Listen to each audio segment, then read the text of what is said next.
Chapter 13 का पहले नाम हुआ करता था बच्चों नाइट्रोजन कंटेनिंग कंपाउंड। अब पूरी तरह से मीन्स क्योंकि स्पेसिफिकली वो सारे कंपाउंड पढ़ने हैं जिनमें NH2, NH या N मिले। मतलब एमीन्स क्या है, तीन तरीके के मिलेंगे आपको और ये सभी अमोनिया के डेरिवेटिव हैं।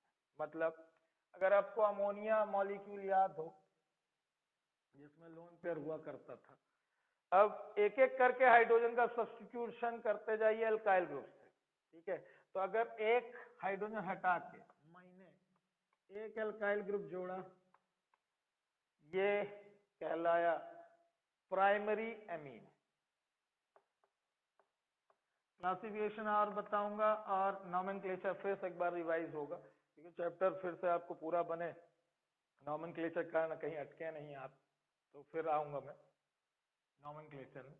फिलहाल ये प्राइमरी अमीन है RnH2, एक हाइड्रोजन सब्स्टिट्यूशन हुआ अमोनिया का। दो हाइड्रोजन हटाया अपन ने NH बस बचा, ये सेकेंडरी अमीन। तीनों हाइड्रोजन आपने सब्स्टिट्यूट कर दिए, केवल N बचा, तो ये टर्शियरी अमीन। तो नाइट्रोजन कंटेनिंग कंपाउंड्स अमीन्स में जहां आप NH2 देखें प्राइमरी अमीन, NH देखें सेकेंडरी अमीन और N बस देखें तो टर्शियरी अमीन है, ये पहले पहचान लीजिए। ठीक है, ये पहचानना बहुत जरूरी है कि प्राइमरी सेकेंडरी टर्शियरी कौन है, क्योंकि ये अलग अलग फंक्शनल ग्रुप भी माने जाते हैं। बहुत सारी रिएक्शंस में ये अलग तरीके का बिहेव करते हैं और इस चैप्टर में यही केमिकल टेस्ट भी हैं कि इन्हें डिस्टिंग्विश करने के लिए आप क्या क्या करेंगे। ठीक है, दूसरा एरोमेटिक एमीन्स भी आएंगे, तो एरोमेटिक प्राइमरी सेकेंडरी भी होंगे। तो जहां बेंजीन से आप N जुड़ा पाए तो पहली फुर्सत में उसका नाम एनिलीन लिखेंगे, ये एरोमेटिक एमीन्स है। अब नाइट्रोजन में साथ ही साथ दो आपके NH2 दिख रहे हैं, यानी ये प्राइमरी है, NH2 दिखा प्राइमरी, उसके बाद NH दिखा और यहां कोई ना कोई R ग्रुप दिख गया, तो ये सेकेंडरी अमीन है। और टर्शियरी केस में मैं बोल रहा हूं ना कि आप जहां N के साथ दो और एल्काइल ग्रुप, मतलब टोटल सब्स्टिट्यूशन कितने हो गए, तीन हो गए, तो ये एरोमेटिक कहलाएंगे, ये भी एरोमेटिक, ये भी एरोमेटिक। लेकिन ये प्राइमरी स्टेज में है क्योंकि NH2 दिख रहा है आपको। जहां NH दिखेगा सेकेंडरी बोलेंगे और N बस दिखेगा तो आप क्या बोल देंगे, ये टर्शियरी। तो ये एरोमेटिक प्राइमरी सेकेंडरी और टर्शियरी हुए, वो एलिफेटिक हुए प्राइमरी सेकेंडरी टर्शियरी। सभी में नाइट्रोजन एटम के ऊपर आप एक लोन पेयर पाएंगे और ये जो शेप है अगर आपको याद हो, pyramidal shape, trigonal pyramidal shape हुआ करता था अमोनिया का। तो इन्हीं हाइड्रोजन के सब्स्टिट्यूशन में आप ला रहे हो कि यहाँ पे अगर एक एल्काइल ग्रुप है और दो जगह हाइड्रोजन है प्राइमरी, फिर दो जगह R ग्रुप आ गया, एक जगह बस हाइड्रोजन बचा तो सेकेंडरी, तीनों जगह अगर आज आ चुका है, ये सेम भी हो सकते हैं डिफरेंट भी हो सकते हैं। तो ये प्राइमरी सेकेंडरी और टर्शियरी की स्टेज ये है। ठीक है, इन अमीन्स को पहले आइडेंटिफाई कर पाना कि प्राइमरी कौन है, सेकेंडरी कौन है, टर्शियरी, बार बार एक चीज पर फोकस करना, नाइट्रोजन के अराउंड रहना। NH2 दिखे तो प्राइमरी, NH दिखे तो सेकेंडरी और N बस दिखे तो टर्शियरी। ठीक है, ये हो गया इनका इंट्रोडक्शन। इंट्रोडक्टरी पार्ट में आपको एमीन्स के तीनों है ना पार्ट जानने चाहिए थे। इसके बाद अब आते हैं नॉमेनक्लेचर में। तो नॉमेनक्लेचर में एक टेबल बनी हुई है जो सबसे इम्पोर्टेंट है। अगर वो टेबल बन गई आपसे तो आप ऑलमोस्ट सारे कंपाउंड है ना समझ पाएंगे।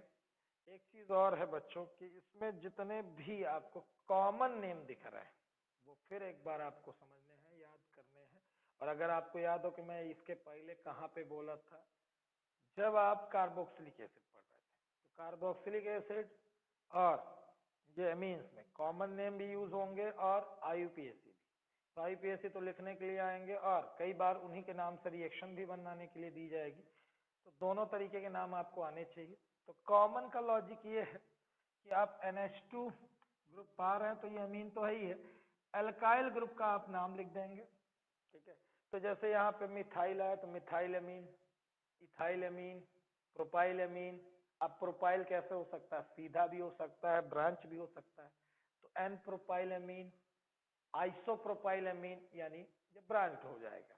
फिर उसके बाद isobutyl, sec butyl, tert butyl अमीन।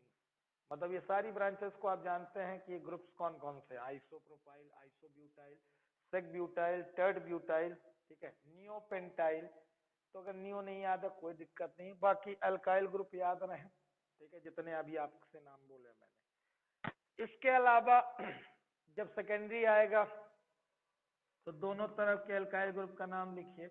जैसे इधर मिथाइल है उधर इथाइल है, इथाइल मिथाइल अमीन, इथाइल मिथाइल अमीन, ठीक है। और अगर दोनों तरफ मिथाइल है तो डाई मिथाइल अमीन, दोनों तरफ इथाइल है तो डाई इथाइल अमीन, ठीक है। तो दोनों तरफ के एल्किल ग्रुप के नाम लिखिए और लास्ट में अमीन लिखा लगा दीजिए। ये कॉमन नेम की बात हो रही है। एरोमेटिक वालों में क्या है कि एनिलीन तो आना ही है, यानी बेंजीन से जुड़ा NH2 या N बस जुड़ा, तो मतलब कंफर्म है कि एनिलीन लाना ही लाना है, ठीक है। ये बात याद रहे। बाकी IUPAC में बताते हैं एक चीज, ये कॉमन नेम में इतना ही लॉजिक ले लीजिए, बाकी जितने भी दिख रहे हैं फिर याद करिए। कुछ कुछ में ऐसा है कोई लॉजिक नहीं है, याद रखना। एनिलीन क्यों नाम है तो उसमें क्या लॉजिक दूं मैं, ना पाएगा। तो कुछ कॉमन नेम ऐसे होते हैं जनरली वो किस बेसिस पे रखे जाते हैं, अगर आपने कभी सुना हो कि नॉमेनक्लेचर का IUPAC के अलावा जो कॉमन था लॉजिक वो ये था जिसने खोजा उसके हिसाब से, अब उसको पसंदीदा जो नाम लगा है, तो वो उसी पसंद वाले नाम से कर दिया। डिस्कवरर सोर्स के हिसाब से जहां से वो मिला उसके नाम पे। जैसे फॉर्मिक एसिड, अगर हमने सुना था कि ये आंट से पाया जा गया था, तो फॉर्मिका मीन्स आंट होता है, तो इसलिए उसका नाम सोर्स के बेसिस पे। या तीसरा था प्रॉपर्टीज के बेसिस पे। तो तीन ही तरीके के लॉजिक थे जो कॉमन नेम में थे। अब वो सारे लॉजिक ना ढूंढ ढांड के अपन सीधे नाम याद कर लें, ना रहे बांस ना बजे बांसुरी, सीधे सीधे जितने भी टेबल में दिख रहे हैं अपने को फुर्सत से उतने तो याद ही कर लें, उसके अलावा रहने दें, जितने किताब में आएंगे उतने ही पढ़ेंगे अपन। अब IUPAC में क्या करना है आपको कि एक तरफ से प्राइमरी सेकेंडरी और टर्शियरी को समझ लीजिए। दो चार एग्जांपल ले रहा हूँ। हाँ, एक थोड़ा सा दिक्कत है कि नॉमेनक्लेचर पीछे जो किताबें अलग अलग हैं एनसीईआरटी में कंफ्यूज कर दिया है, तो इसलिए आपको कुछ बेसिक रूल बताऊंगा, तो थोड़ा सा बोर्ड पे फोकस रखिएगा, ठीक है। क्योंकि क्या है कि कई नाम आपको पीछे दूसरी किताबों में अलग मिलेंगे, आपकी किताब में अलग मिलेगा, तो आप कंफ्यूज ना हो। तो एक बेसिक ये रूल है कि एमीन्स जितने भी हैं वो कार्बन कंटेनिंग फंक्शनल ग्रुप नहीं। तो अगर कार्बन कंटेनिंग फंक्शनल ग्रुप होता है जैसे COH, CHO, तो चेन वहीं से स्टार्ट होती है, ठीक है। और जैसे OH हो गया और NH2, तो चेन आपको लॉन्गेस्ट लेनी होती है, उसी चेन को सेलेक्ट करना पड़ता है जिसमें ये आ जाए। लेकिन ऐसा नहीं कि चेन वहीं से स्टार्ट करें, ये कंपल्सन नहीं है। Non carbon containing functional group जैसे OH हो गया, NH2 हो गया, ठीक है, इनमें ऐसा है कि आप कहीं से भी नंबरिंग चालू कर सकते हैं कि वहां से नहीं कि जहां से यही अटैच हो। मेरी बात अब थोड़ा सा वर्बल होती जा रही तो आपको ना समझना, हाइपोथेसिस में नहीं चलते हैं। थोड़ा सा यहाँ देखें कि मैंने NH2 यहाँ जोड़ा है, कहाँ, इस कार्बन से, तो ये कंपल्सन नहीं है कि यहीं पे पहला नंबर आए। आप लॉन्गेस्ट चेन देखिए तो यहाँ मुझे 4 कार्बन की लॉन्गेस्ट चेन दिख रही है, वो इधर उधर टेढ़ा मेढ़ा इतना ब्रांच आप समझ रहे हो कि आपको चेन लॉन्गेस्ट लेनी है। हाँ, नंबरिंग उधर से करें जहां से इन भाई साहब को जिससे कौन जुड़े हैं NH2 लोवेस्ट नंबर मिल सके। फिर आप स्पेसिफाई कर दीजिए कि किस नंबर पे NH2 है, यानी अमीन है। तो 4 कार्बन को अपन ब्यूटेन बोलते हैं और 2 पे क्या हो जाएगा, अमीन। सुना? तो ब्यूटेनामीन है ये, लेकिन इंड में नहीं है, कहाँ पे है, सेकेंड कार्बन पे। तो कार्बन की लॉन्गेस्ट चेन लेनी है, आपको याद रहे, चाहे वो प्राइमरी का कर रहे हो, चाहे सेकेंडरी का, चाहे टर्शियरी का, लॉन्गेस्ट चेन लेनी है। और उसके बाद ठीक है, एमीन सफिक्स आएगा। ठीक, अब आते हैं कि सेकेंडरी में क्या आएगा। जैसे एक आध तो देखना हो तो जैसे CH3 CH2 NH2 ये प्राइमरी ही है, तो एथेनामीन लिख दिया अपन ने। एक से ज्यादा एमीन आ गए प्राइमरी प्राइमरी में, इधर भी NH2 है, इधर भी NH2 है, तो आपने क्या किया, 1 2 3 नंबर डाल दिए, 1 पे और 3 पे दोनों पे है, तो प्रोपेन लिखा अपन ने पूरा। काम करते हैं इसको ब्रांच कर देते हैं अपन मिथाइल। तो सबसे पहले नाम लिखा किसका, ब्रांच का, 2 मिथाइल। तो ब्रांच का नाम हमेशा पहले लिखा जाता है वाई सफिक्स के साथ। ब्रांच निपटाई, फिर उसके बाद मेन चेन के कार्बन कितने हैं, 3, तो प्रोपेन लिखा। ई लिखना पड़ता है और नहीं भी लिखना होता, वो डिपेंड करता है कि कितने अमीन है। ई हटा देंगे आप, क्योंकि वॉवल के साथ सफिक्स आ रहा है तो आप ई हटा देते हैं, लेकिन इसमें 2 बार आएंगे तो डाई अमीन आएगा, यानी कॉन्सोनेंट रहेगा सफिक्स में। तो प्रोपेन 1 3 डाई अमीन, अगर आप पा रहे हैं डी आ रहा है, इस कारण से आप ई ओमिट नहीं करेंगे इस नाम में। तो ये हो गए प्राइमरी वाले।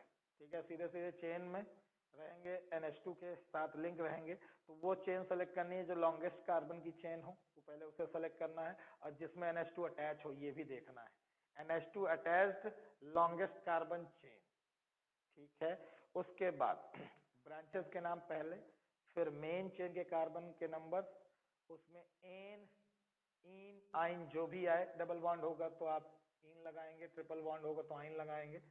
ई हटा लेना है अगर एक NH2 है, एक से ज्यादा NH2 आते हैं अगर आपके, है ना, चेन में, तो डाई ट्राई आने के कारण आपके कॉन्सोनेंट आने पे ई आएगा। ठीक है, ई हटेगा जब एक अमीन होगा, क्योंकि सफिक्स वॉवेल के साथ हो तो ई हट जाता है, वॉवेल के साथ ना हो तो ई रिमेन रहता है। सेकेंडरी अमीन, तो बच्चों जैसे आप NH पाओगे तो जान जाओगे कि ये साहब सेकेंडरी अमीन है।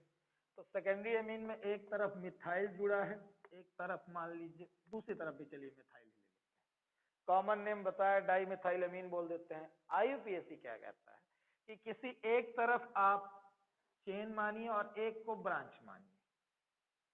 सर कहीं भी नहीं, जिधर ज्यादा कार्बन आएंगे उसे मेन चेन मानना है। ठीक है सर, तो इधर तो बराबर है तो कोई सी भी ले लीजिए, लेकिन अगर कार्बन अनइक्वल दिखना है आपको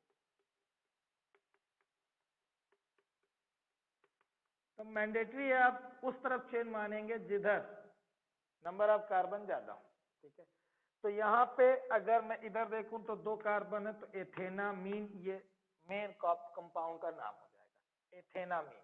अब इस ब्रांच को किस तरह से लिखना है ये यूनिक है अमीन चैप्टर, कि ब्रांचेस को डील करने का तरीका ये है कि उसे आप नाइट्रोजन से लिंक्ड बताएंगे, यानी एन मिथाइल।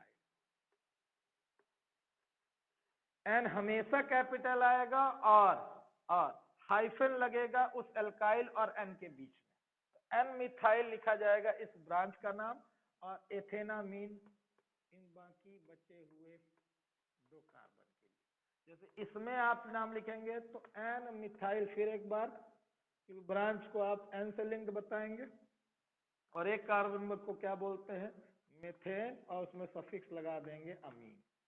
तो एन मिथाइल मिथेनामीन इस वाले का नाम हो जाएगा, और इस वाले का एन मिथाइल इथेनामीन।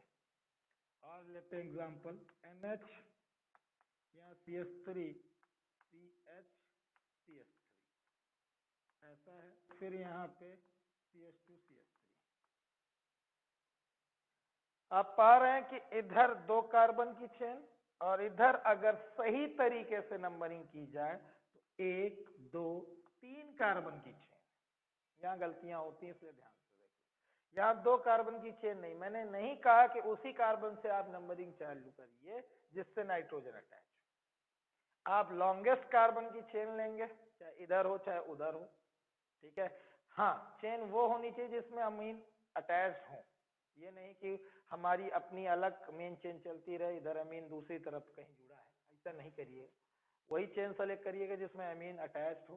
ठीक है, उसके बाद अब ये कंफर्म हो गया कि इधर 3 कार्बन, तो ये मेन चेन कहलाएगी और ये ब्रांच की तरह ट्रीट किया जाएगा।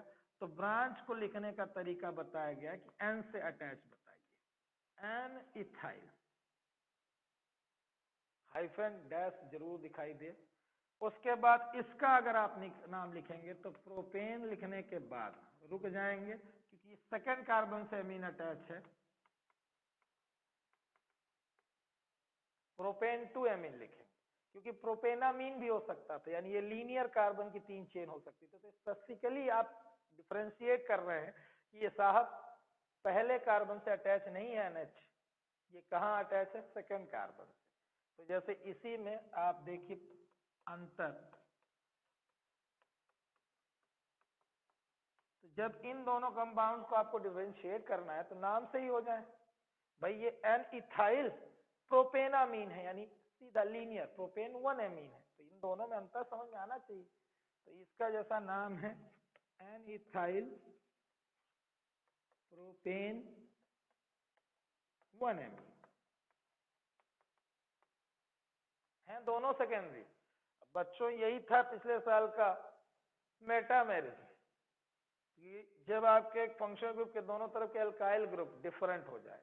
तो इन दोनों में देखिए एक तरफ इथाइल इथाइल है, कॉमन है, लेकिन इस तरफ आइसोप्रोपाइल है और एक तरफ एन प्रोपाइल है, तो ये मेटामर्स कहलाते हैं। ऑर्गेनिक में आइसोमेरिज्म, मेटामेरिज्म भी था जिसमें अल्काइल ग्रुप के बदल जाने से होती थी, ये मेटामर्स है, ठीक है।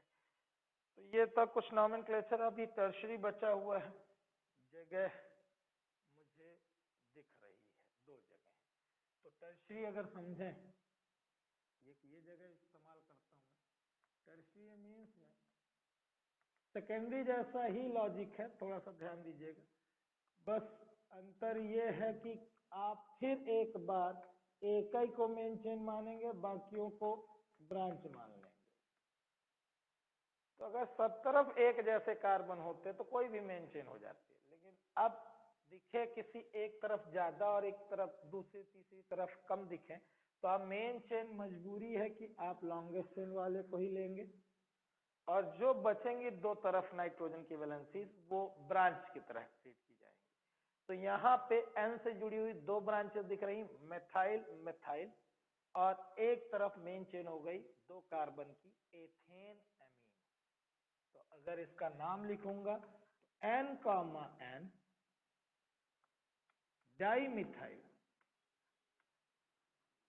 क्योंकि ये एन ये स्पेसिफाई कर रहा है कि ये भी एन से लिंकेज दिखा रहा है और ये भी एन से लिंकेज दिखा रहा है, और चूंकि ब्रांचेस दोनों एक जैसी हैं इस कारण से आप एन एन डाइमिथाइल लिख रहे हो। एक केस और आता है बच्चों कि जब आपको, एक काम करते उसको भी बता ही देते हैं आगे, फिलहाल इसको कंप्लीट कर देते हैं, एथेनामीन। जैसे ये केस की बात कर रहा था मैं, माना कि 1 2 3 कार्बन, इसमें ब्रांच, फिर एन है और इधर भी मिथाइल है, इधर भी मिथाइल है, या एक काम करते हैं इसको बदल देते हैं, कुछ और अंतर करते हैं। तो ये क्या कह रहा था मैं कि ये एन मिथाइल इसको लिखोगे आप, ठीक है, और यहाँ पे 1 2 3 पे 2 पे भी मिथाइल है, यानी ये ब्रांच जो आपको दिख रही है ये भी मिथाइल है। तो ऐसा नहीं कि N,2 डाई मिथाइल लिखें आप ना, N वाला स्पेसिफाई करें अलग और इस मेन चेन का 2 वाला अलग। वो 2 ये बताएगा वो मेन चेन का मिथाइल है और N बताएगा कि N से जुड़ा हुआ मिथाइल है। तो अगर मैं ये कहूं कि इसका नाम कुछ इस तरह से कि N से जुड़ी ये वाली ब्रांच पहले लिख रहा हूं क्योंकि अल्फाबेटिकली इथाइल पहले लिखूंगा, फिर N मिथाइल लिखूंगा, अल्फाबेटिकली भूल जाए तो कोई दिक्कत नहीं, आगे पीछे कहीं भी लिख देना, लिख जरूर देना, सारी ब्रांचेस छोड़ना नहीं। तो एन इथाइल एन मिथाइल लिखने के बाद मैं 2 पे मिथाइल पा रहा हूं तो इसे अलग से, एन से दोनों मिथाइल जुड़े होते तो मैं मिथाइल मिथाइल होते तो एन एन डाई मिथाइल लिखता, फिर 2 मिथाइल अलग से लिखता, ठीक है। यहाँ तो पहले भी दोनों अलग हैं, सेम भी होते तो एक साथ या अलग लिखे जाएंगे, एन का बिहेवियर अलग रहेगा भैया, नोमेनक्लेचर में वो बताएगा कि मेरे से अलग अलग जुड़े हुए हैं। और इधर अगर नंबर के साथ लिख रहे हो तो इसका मतलब वो मेन चेन का पार्ट है, और 3 कार्बन की चेन है, तो आप क्या लिखोगे, प्रोपेन। 1 पे ही दिख रहा है आपको एमीन ग्रुप, 1 एमीन। तो ये थे aliphatic, primary, secondary, tertiary. Aromatic आप टेबल से उठा लीजिए, जितने भी आपको दिखाई दे रहे हैं उनका नाम पढ़िए और मुझे बताइएगा कि किस वाले में दिक्कत हो रही है। ठीक है, तो आज के लिए काफी था।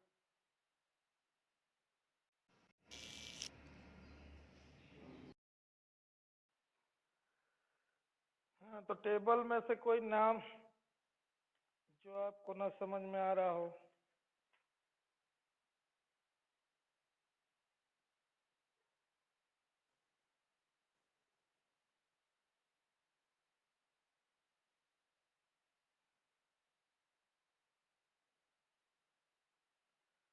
जो टेबल बनी हुई है मीन्स वाले चैप्टर में, उसमें से कोई नाम अगर आपको ना समझ में आ रहा हो तो।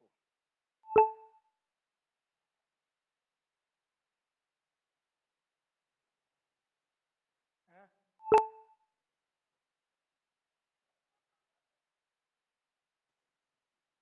बोले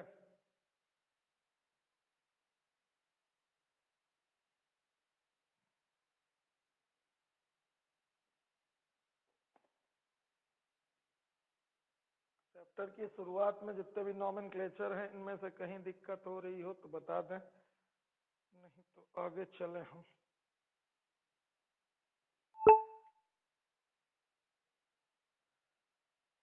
कोई नहीं बोल रहा है, इसका मतलब सबको आ गया है भाई हो।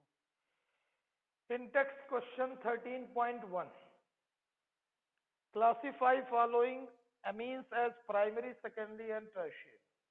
तो अगर आपको मैंने कहा कि कुछ पहचान है कि जैसे ही आप NH2 देखें, यानी नाइट्रोजन की तीनों वैलेंसीज में 2 हाइड्रोजन से सेटिस्फाई हो रही हूँ, मतलब वो प्राइमरी है। NH देखने को मिला सेकेंडरी, N बस दिखा, यानी तीनों ही हाइड्रोजन सब्स्टिट्यूट हो चुके हों, तो वो टर्शियरी है। तो पहला मुझे प्राइमरी दिख रहा है, दूसरा टर्शियरी दिख रहा है, तीसरा प्राइमरी और चौथा सेकेंडरी। 13.1 इन टेक्स्ट में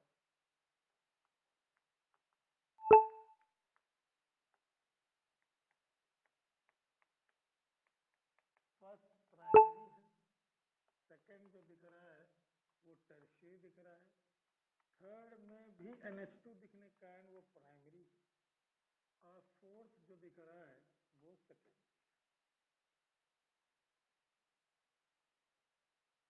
इसके बाद क्वेश्चन 13.2 कहता है आपसे कि एक फार्मूला दिया जा रहा है और इसके IUPAC नेम लिखे जितने भी आइसोमर्स हैं। ठीक है, तो आइसोमेरिक एमीन्स बनाइए इस फार्मूले से, और किस टाइप के आइसोमेरिज में ये दिखाएंगे, डिफरेंट पेयर्स बना के दिखाइए। तो जो लोग भी पिछले साल आइसोमेरिज पढ़े हैं तो अच्छी बात है, नहीं तो ध्यान दीजिएगा। 13.2, तो जो फार्मूला दिख रहा है मुझे वो ये है, C4H11N। तो मैं डिफरेंट आइसोमर्स बना रहा हूँ और उसके बाद उनके नाम लिखता जाऊंगा, ध्यान दीजिएगा। जहाँ नहीं समझ में आएगा पूछ लीजिएगा। तो आप सबसे पहले इन चारों कार्बन को लीनियर करिए। लीनियर करने के बाद NH2 जोड़िए, क्योंकि आप जितने भी प्राइमरी बन सकते हैं उन्हें सोचिए। तो NH2 अगर आपने रखा तो यानी आप प्राइमरी बना रहे हैं। इसका नाम ब्यूटेन 1 एमीन। फिर से NH2 को उठाइए, दूसरे कार्बन से जोड़ दीजिए।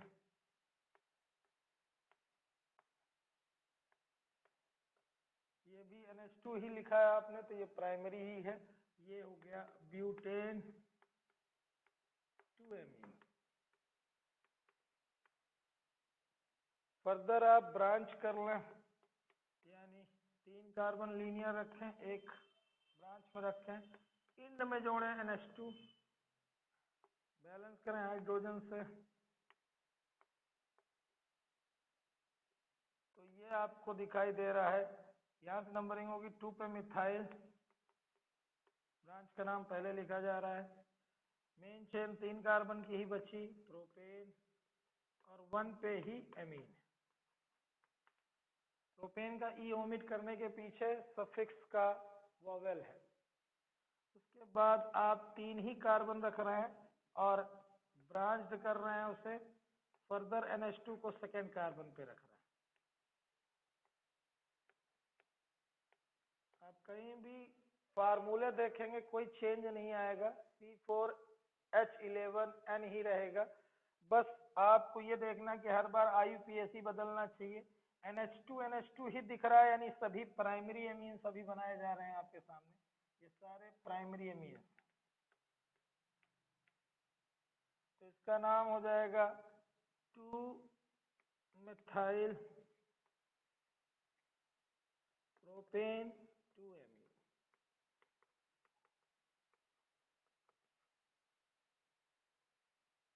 क्योंकि आप नंबरिंग करेंगे तो 3 कार्बन की चेन, 2 पे मिथाइल, 2 पे ही एमीन दिख रहा है आपको।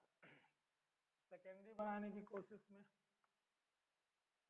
तो सेकेंडरी एमीन्स अगर इसी फार्मूले से बनाए तो पहले दिमाग में ये रहे कि NH के दोनों तरफ जोड़ना है। सेकेंडरी एमीन मतलब NH के दोनों तरफ जोड़ना है। तो NH के टोटल अपने पास 4 कार्बन है, तो अगर अपन 2-2 बांट दें, इधर भी इधर भी, तो ये CH3 CH2 CH2 CH3। आप फार्मूला देख सकते हैं कि फार्मूले में कोई अंतर नहीं आएगा। नाम एन इथाइल, और एक तरफ को आप मेन चेन मानोगे तो एथेनामीन। ठीक है, उसके बाद 2-2 कार्बन लिए थे, एक तरफ 3 सीधे सीधे ले लेते हैं और एक तरफ एक बचाते हैं, CH3 CH2 CH2 NH CH3। मैंने कहा ना NH के दोनों तरफ जोड़िए। तो इस बार एन एथाइल प्रोपेनामीन है, एन मिथाइल सॉरी, एक कार्बन की ब्रांच आपको दिख रही है एन मिथाइल, और 3 कार्बन लीनियर है तो प्रोपेन, और 1 पे एमीन। 2 सेकेंडरी बन गए। थर्ड वाले में आप NH के एक तरफ 3 कार्बन ही लीजिए लेकिन ब्रांच कर दीजिए, और एक तरफ एक ही रहने दीजिए। आपको डिफरेंस दिखेगा कि एन मिथाइल ही है, ये तो कॉमन दिखा, लेकिन ये ब्रांच होने के कारण 3 कार्बन की जो चेन होगी सीधी नहीं होगी, लीनियर नहीं होगी। तो 1 2 3 2 पे एमीन इस बार आएगा, तो प्रोपेन 2 एमीन। तो ये थे आपके सेकेंडरी। फाइनली टर्शियरी एमीन में आऊं अगर, तो एक ही बन पाएगा क्योंकि अपने पास 4 ही कार्बन है। तो नाइट्रोजन के 3 तरफ आप वैलेंसी बनाएंगे N के, तो N से टर्शियरी डिनोट होते हैं। तो एक तरफ आप 2 कार्बन रखें क्योंकि 4 है, और 2 तरफ आप एक एक कार्बन रख दें। इसके अलावा पॉसिबिलिटी नहीं है क्योंकि 4 को आप कैसे भी डिस्ट्रीब्यूट करेंगे, तो एक उठा के आप इधर इधर रखेंगे। ठीक है, नाइट्रोजन की तीनों वैलेंसीज है ना एल्काइल ग्रुप से सेटिस्फाई होनी चाहिए, ये मैंडेटरी है आपका टर्शियरी में। तो यहाँ पे एक को आपने मेन चेन में रखा, 2 को ब्रांच माना, तो N, N डाई मिथाइल, और 2 कार्बन की चेन एथेन एमीन। ये टर्शियरी हुआ। अब इनमें पेयर की बात करें और कैसी कैसी आइसोमेरिन देखने को मिल रही वो समझिए। जैसे ये एक 2 पेयर देखते हैं अपन, सेम नंबर ऑफ कार्बन है, बस लोकेशन NH2 की अलग अलग, यहाँ पहली पोजीशन पे है दूसरी पे। तो अगर आपको याद आए कि ऐसा केस पिछले साल जो हमने सुना था वो पोजीशन आइसोमेरिज्म, क्योंकि ना फंक्शनल ग्रुप चेंज हुआ, ठीक है, ना कार्बन की चेन बदली, केवल फंक्शनल ग्रुप की लोकेशन चेंज हो गई। जब ब्रांच की यानी सब्स्टिट्यूएंट्स की या फंक्शनल ग्रुप की पोजीशन चेंज हो जाती थी तो उन्हें हम पोजीशन आइसोमर्स कर रहे थे, यानी ब्यूटेन 1 एमीन और ब्यूटेन 2 एमीन आपके पोजीशन आइसोमर्स हैं। ऐसे ही 2 मेथाइल प्रोपेन 1 एमीन और 2 मेथाइल प्रोपेन 2 एमीन, 1 एमीन और 2 एमीन, ये भी दोनों ही पोजीशन आइसोमर। लेकिन अगर आप ब्यूटेन 2 एमीन और प्रोपेन 1 एमीन देखें तो दोनों ही प्राइमरी हैं, लेकिन इनमें number of carbon in main chain बदल रहे हैं। इसमें 4 कार्बन की चेन है ब्यूटेन 1 एमीन, ब्यूटेन 2 एमीन। इन दोनों को आप किसी से भी कोरिलेट कर सकते हैं, यानी ऊपर के दोनों और ये दोनों, ठीक है। अगर आपस में आप कंपेयर करते हैं तो चेन की, है ना, नंबर ऑफ कार्बन की मतलब डिफरेंस दिखेगी आपको। तो इन्हें हम नाम देते हैं चेन आइसोमर, क्योंकि इनमें अंतर काहे का है, चेन का। तो ये चेन आइसोमर्स है। यानी मैं नंबर अगर डालना चाहूं तो 1 2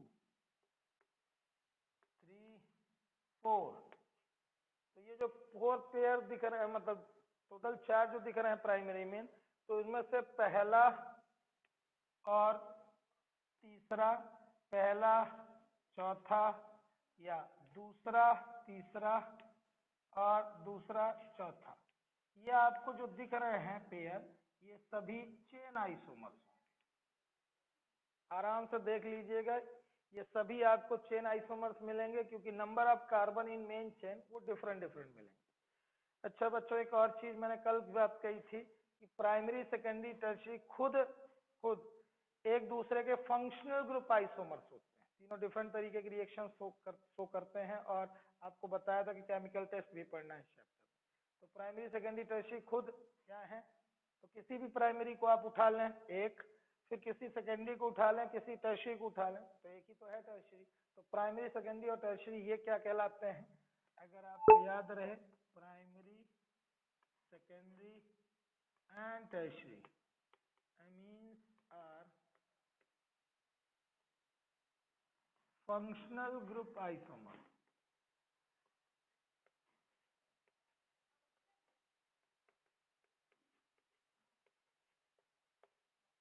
जिनमें नंबर आपने डाला अगर तो ठीक है, ये 5वां हो गया, ये 6th है और ये 7th है। लास्ट आपने बनाया था टर्शियरी अमीन जो, वो 8th हो गया।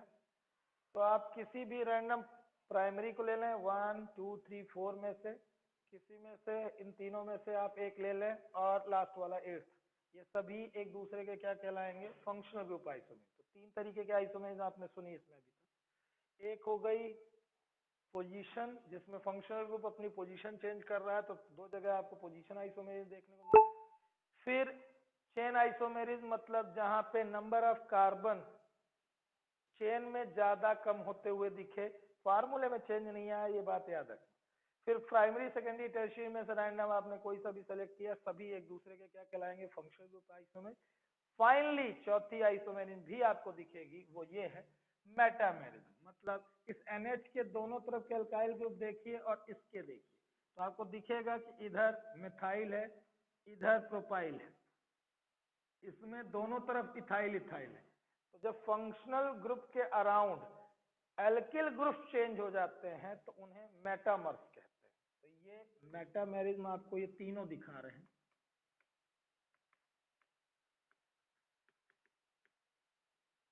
मेटामेरिज्म के लिए आपको समझ में आना चाहिए कि आपके एल्किल ग्रुप चेंज होते हुए दिखे। मेटामेरिज्म में जैसे इसमें आइसोप्रोपाइल मिथाइल है, इसमें एन प्रोपाइल मिथाइल है, इसमें दोनों तरफ इथाइल है। तो एल्किल ग्रुप अगर चेंज होता हुआ दिख रहा है, कंफर्म है मेटामेरिज्म। तो ये था कंप्लीट आंसर नंबर 13.2 इन टेक्स्ट।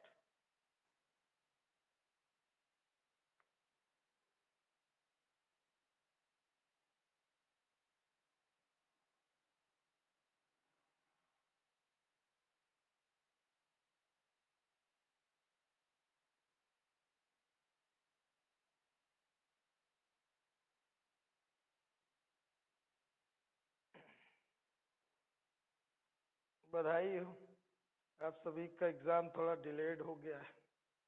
जितने लोग भी CBSE में, खुश तो बहुत होंगे आप आज। फुर्सत के लम्हों में अब जिएंगे। कोई कमेंट वमेंट आया नहीं, मतलब सुनाई दे रहा है तुम लोगों को कि मतलब है क्या, ऐसे ही बताया जा रहा हूँ, बताया जा रहा हूँ, है? बस हैप्पी न्यू ईयर में कुछ कर रहे हो तुम लोग कि नहीं? घर में बैठे भाई आराम फरमा रहे हैं? आराम करना जरूरी है। करो करो। एमपी बोर्ड वालों का भी कुछ होगा, कोई को खबर कोई नहीं, ये बस चलता रहेगा भाई। मार्च में लेंगे तुम्हारा पेपर। तो बच्चों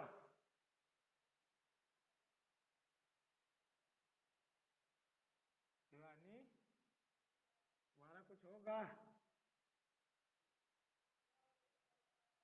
कुछ नहीं हो पाएगा, कोई खबर नहीं आई अभी तक।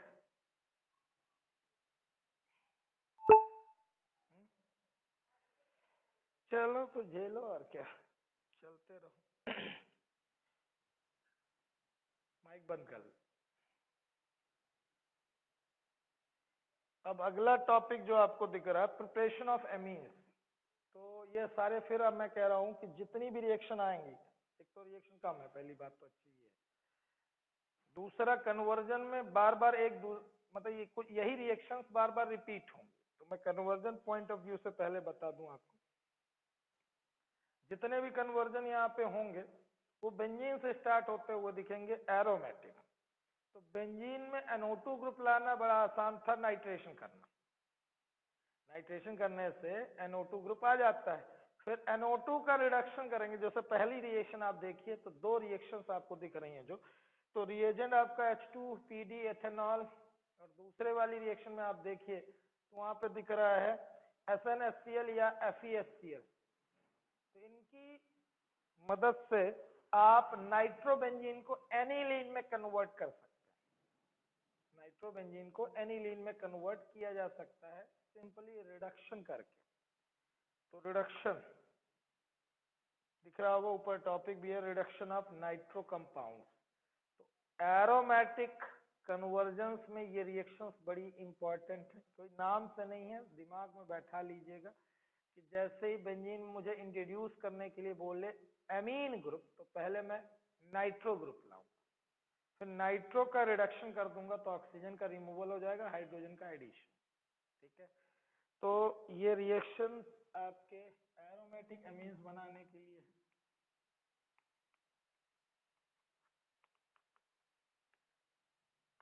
तो एरोमेटिक एमीन्स जितने भी यानी एनिलीन बनेंगे उन सबको समझ लो कि दो तरीके की रिएक्शन से बनेंगे, तो दोनों ही अपन लिख लेते हैं कि बेंजीन में NH2 लाना है अपने को, तो नाइट्रो कंपाउंड मिलेंगे NO2, जिसका सिंपली रिडक्शन H2PD या FeHCl या SnHCl से करा देंगे। ठीक है, दूसरा ये मिलेगा बच्चों अमाइड मिलेंगे, बेंजामाइड। ध्यान से देखना, ये सबसे इंपॉर्टेंट इस चैप्टर की रिएक्शन है। CONH2 जब भी एक कार्बन कम करना पड़ता है तब बहुत सारे एलिफेटिक कन्वर्जन्स में ये रिएक्शन आएगी। कम करने वाली दो ही रिएक्शन मैंने आपको चिल्लाते हुए बोला है, एक है डिकार्बोक्सिलेशन, ठीक है, और दूसरी ये आएगी जिसे हम हाफ मैन ब्रोमोमाइड डिग्रेडेशन कहते हैं। तो हैप्पी बर्थडे टाइप का याद रखिएगा इसको, HBD half man bromamide degradation. इसमें रिएजेंट डाला जाता है NaOH और ब्रोमीन। इसे शॉर्ट में NaOBr भी लिखा रहता है या KOBr, यानी KOH और Br2 आप डालो तो ये जो CO ग्रुप है यानी कार्बोनिल ग्रुप है ये रिमूव हो जाता है, और आप देख रहे हो NH2 जुड़ा हुआ है। यानी कन्वर्जन में जब आपको किसी अमाइड से क्या बनाना हो, एमीन बनाना हो, तो ये एलिफेटिक एरोमेटिक दोनों में काम आएगा। फिलहाल मैं एरोमेटिक एमीन्स की प्रिपरेशन की बात करूं तो आपको 2-3 पेजेस में जो प्रिपरेशन है उनमें से यही दो इंपॉर्टेंट प्रिपरेशन हैं कि एरोमेटिक एमीन्स बनाने हो आपको, फटाक से आप नाइट्रो वाले कंपाउंड बना लीजिए, नाइट्रो बेंजीन बना लीजिए। तो नाइट्रो बेंजीन मान लीजिए बेंजीन से ही बनाना, तो बेंजीन का पहले आप नाइट्रेशन कराते हैं, तो जैसे ही नाइट्रेशन होगा नाइट्रो आ जाएगा, नाइट्रो का रिडक्शन कर दोगे तो एनिलीन बन जाएगा। ठीक है, तो ध्यान रखना कि ये दो रिएक्शंस तुम्हारे काम कब आएंगी, जब आपको एरोमेटिक बनाने हो। एलिफेटिक के कई हैं, तो मैं उस एलिफेटिक में भी आता हूँ, प्राइमरी सेकेंडरी और टर्शियरी वाले में। ठीक है, तो ये एरोमेटिक आपने लिख लिया हो। अब एलिफेटिक,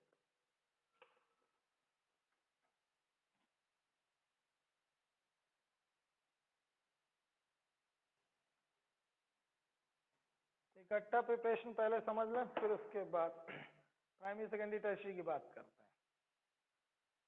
जैसे अगर आपको RNH2 बनाना है, थोड़ा सा और आगे RCH2NH2, प्राइमरी अमीन ही है। ठीक है, तो ये तीन तरीके से बनेगा। प्योरेस्ट फॉर्म में आपको अगर पाना है, ठीक है, प्राइमरी अमीन, तो एक स्पेशल नाम वाली प्रोसेस है जिसका नाम है गैब्रियल थैलामाइड सिंथेसिस। तो गैब्रियल थैलामाइड सिंथेसिस जो आएगी वो अगले पेज में है, उस तक आता हूं। पहले सिंपली कन्वर्जन वाले जो इंपॉर्टेंट है वो सुनिए। जैसे आपके पास साइनाइड मिल गया, जितने कार्बन वाला है उतने ही कार्बन वाला एमीन आप पा सकते हैं। ठीक है, सिंपली रिड्यूस करके, और ये दिमाग में बैठा लीजिए, साइनाइड से एमीन, यानी आप चैप्टर फर्स्ट से साइनाइड पा रहे हैं, तो किसी एल्केन से हेलो एल्केन पाना, फिर हेलो एल्केन से साइनाइड पाना आपके लिए आसान था, ये आप अभी पीछे कन्वर्जन कर चुके हैं। जैसे RH से RCl पा लिया, फिर RCl से RCN पा गए, फिर साइनाइड को आप इस चैप्टर में लाना चाहें तो समझिए कि पाथवे आपके पहले चैप्टर से नहीं 11 से खुला हुआ है। फ्रॉम हाइड्रोकार्बन आप एमीन्स तक पहुंच पा रहे हैं, एक पाथवे बनता जा रहा है। तो आप याद रखिएगा, साइनाइड से एमीन्स बनाया जा सकता है, नंबर ऑफ कार्बन सेम रख के। कम करने का भी तरीका है, वो भी आता हूं।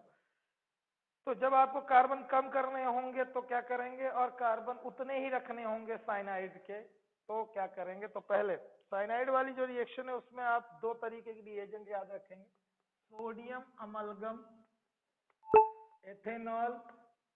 ये आपको एरो की प्रेजेंस में भी कई बार मिल सकता है, इसलिए कह रहा हूँ याद ही रखिएगा। सोडियम अमलगम एथेनॉल और H2PD रिडक्शन से बन जाएंगे, क्योंकि साइनाइड में ट्रिपल बॉन्ड टूटेगा और दो दो हाइड्रोजन दोनों तरफ जुड़ जाते हैं। एमीन्स देखेंगे आप अच्छे से स्ट्रक्चर, तो ये ट्रिपल बॉन्ड होता है, दो बॉन्ड तोड़िए, दो दो हाइड्रोजन दोनों को दे दीजिए, हाइड्रोजन का जुड़ना रिडक्शन कहलाता है। ठीक है, अब मैं ये कह रहा हूं कि अगर आपको कार्बन कम करना पड़े, ठीक है, तो वही समझिएगा कि एमीन्स तक पहुंचने का दूसरा तरीका ये है कि साइनाइड का पहले करा दीजिए हाइड्रोलिसिस। इस हाइड्रोलिसिस से हमेशा आपको कार्बोक्सिलिक एसिड भी मिल सकता है और एमीन्स के बनाने के लिए अमाइड भी मिल सकता है। अब यहाँ पे समझिए, यही अमाइड कम कार्बन ईल्ड करने वाला भी प्रोसीजर अभी आपको बताया कि HBD अगर आप कराएंगे, हाफ मैन ब्रोमोमाइड डिग्रेडेशन, तो कार्बन कम हो जाते हैं, यानी ये CO ग्रुप कम हो जाएगा RNH2, और आपको रिएजेंट मैंने कहा कि आप NaOH ले लीजिए या KOH ले लीजिए और उसमें क्या डाल देंगे, ब्रोमीन। कन्वर्जन का पाथवे बता रहा हूं अभी आपको, कि आप बराबर कार्बन चाहते हैं, बराबर, तो बराबर कार्बन चाहिए तो साइनाइड का सिंपली रिडक्शन करा दीजिए। कम चाहिए आपको, कार्बन कम करना हो, ठीक है, तो कार्बन कम करने के लिए क्या करना है, पहले अमाइड में कन्वर्ट करिए और फिर उसका हाफ मैन ब्रोमाइड डिग्रेडेशन कर दीजिए। ठीक है, और कार्बोक्सिलिक एसिड भी आराम से अमोनिया से रिएक्शन करने के बाद फिर अमाइड ही दे देता है। तो अगर कोई कार्बोक्सिलिक एसिड दिया है या साइनाइड दिया है, दोनों से आप एमीन्स तक पहुंच सकते हैं एक कार्बन कम करके। ठीक है, तो जो ईल्ड एमीन में आएगी वो एक कार्बन कम की करनी होगी, तो यही पाथवे बार बार आएगा। और अगर आपको समझना हो कि यही अल्कोहल लिंक करना है तो अल्कोहल आ जाएगा भाई, अल्कोहल से आप कार्बोक्सिलिक एसिड पा सकते हैं आराम से। एल्डिहाइड आ जाएगा तो एल्डिहाइड से भी आप कार्बोक्सिलिक एसिड तक चले जाएंगे, कार्बोक्सिलिक एसिड में अमोनिया की रिएक्शन कराएंगे तो अमाइड मिल जाएगा, फिर अमाइड से आप कार्बन कम कर दीजिए। बहुत सारे कन्वर्जन इसी चैप्टर के एक्सरसाइज में मैंने एक बार दिखाए आपको कि जितनी बार आपको नंबर ऑफ कार्बन बढ़ाने या घटाने होते हैं, तो इस चैप्टर में आपकी साइनाइड बहुत मदद करने वाला है। साइनाइड, ठीक है। कार्बोक्सिलिक एसिड, अल्कोहल जो आपने अभी तक पढ़े, एल्डिहाइड से आराम से आप अल्कोहल में आ सकते हैं, ठीक है। कार्बोक्सिलिक एसिड तरफ जा सकते हैं, अमाइड तरफ जा सकते हैं, अमीन्स तरफ जा सकते हैं। वही एक और प्रोसेस फाइनली कि अमाइड से अगर कार्बन आपको कम नहीं करने, बराबर रखने हो, तो आप सिंपली लिथियम एल्युमिनियम हाइड्राइड यानी रिड्यूसिंग एजेंट यूज करिए। ऑक्सीजन हटाइए, आप यहीं से ऑक्सीजन हटा दीजिए, सीधे इसका रिडक्शन हो जाएगा और ये एमीन्स में कन्वर्ट हो जाएगा। तो एमीन्स जब आपको बनाने होंगे बराबर कार्बन के, तो रिडक्शन कराना है आपको अमाइड से। तो कहीं कहीं पे लिखा होता है कि एथेनोइक एसिड से एथेनामीन बनाओ, यानी कार्बन कम ज्यादा नहीं करने के लिए बोल रहा है, एथेनामीन बनाओ। तो यहाँ आप देख रहे हो कि कार्बन बराबर है, तो आप क्या करिए, पहले एथेनोइक एसिड लीजिए, उसकी रिएक्शन अमोनिया से करा दीजिए, तो ये बन जाएगा एथेनामाइड।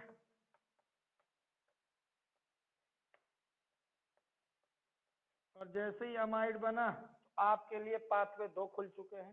कार्बन कम करना है कि कार्बन बराबर रखना है, तो अगर बराबर रखना है तो सिंपली रिडक्शन करिए लिथियम एल्युमिनियम हाइड्राइड से, और दो कार्बन वाला ही आप एमीन पा जाएंगे। और अगर कार्बन कम करने हो, जैसे यहाँ लिखा होता एथेनोइक एसिड से मेथेनामीन बनाना है, यानी एक कार्बन कम करना है, तो वो भी आप पाथवे देख लीजिए। जैसे ये वाला आपको दिख रहा है कि कार्बोक्सिलिक एसिड लीजिए, यानी जैसे एथेनोइक एसिड से आपको बोल दिया मेथेनामीन बनाओ, तो आप अमोनिया से रिएक्शन कराओ, तो फिर एथेनामाइड मिलेगा आपको, और एथेनामाइड से आप HBD कराएंगे, यानी हाफ मैन ब्रोमाइड डिग्रेडेशन, यानी NaOH और Br2 डाल देंगे, तो फटाक से ये कार्बोनिल ग्रुप हट जाएगा और CH3NH2 यानी मेथेनामीन मिल जाएगा।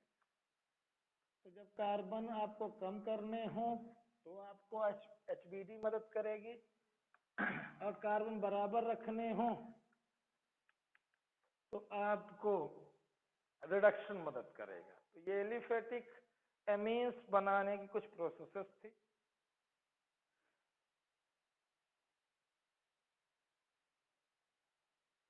जो आपके कन्वर्जन में बड़ी काम आएंगे, ठीक है।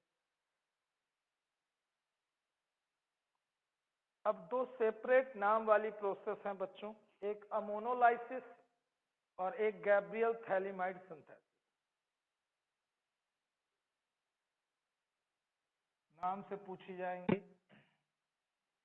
कन्वर्जन में इतना काम की नहीं है जितनी काय में काम आएंगी, रीजनिंग में और नाम से पूछी जाएंगी। तो अगर गैब्रियल थैलिमाइड सिंथेसिस या अमोनोलाइसिस पूछता है, तो अमोनोलाइसिस थोड़ा सा लंबा चलेगा, तो ध्यान दीजिएगा यहाँ पे। अमोनोलाइसिस चैप्टर 1 से आप सुन रहे हैं, न्यूक्लियोफिलिक अटैक, ठीक है, SN1 SN2। तो अमोनिया अगर आप दे दिमाग में आए तो एक अच्छा न्यूक्लियोफाइल है, ठीक है। और न्यूक्लियोफिलिक अटैक आपने सब्स्टिट्यूशन सबसे पहले कहाँ से पढ़ा है, हेलो एल्केन से। तो अगर मैं एक हेलो एल्केन लूं और उसकी रिएक्शन अमोनिया से कराऊं, तो अमोनिया एक न्यूक्लियोफाइल है जो किसको अप्रोच करेगा, एल्काइल ग्रुप को। तो आप देखेंगे कि R के साथ ये लोन पेयर डोनेट करके जुड़ जाएगा जब, तो RNH3 पॉजिटिव, और X के ऊपर क्या आ जाएगा, निगेटिव, क्योंकि ये बॉन्ड शिफ्ट कर लेगा अपनी तरफ, तो ये इसके ऊपर निगेटिव आएगा और ये लोन पेयर डोनेट कर देगा, तो आपको है ना यहाँ पॉजिटिव दिखेगा, तो ये पॉजिटिव निगेटिव मिले रहेंगे। ये सॉल्ट दिख रहा है, तो ये सॉल्ट कैसा है, अमोनियम सॉल्ट सब्स्टिट्यूटेड है। सब्स्टिट्यूटेड मतलब ये X निगेटिव को हटा रहा है, तो सब्स्टिट्यूटेड अमोनियम सॉल्ट।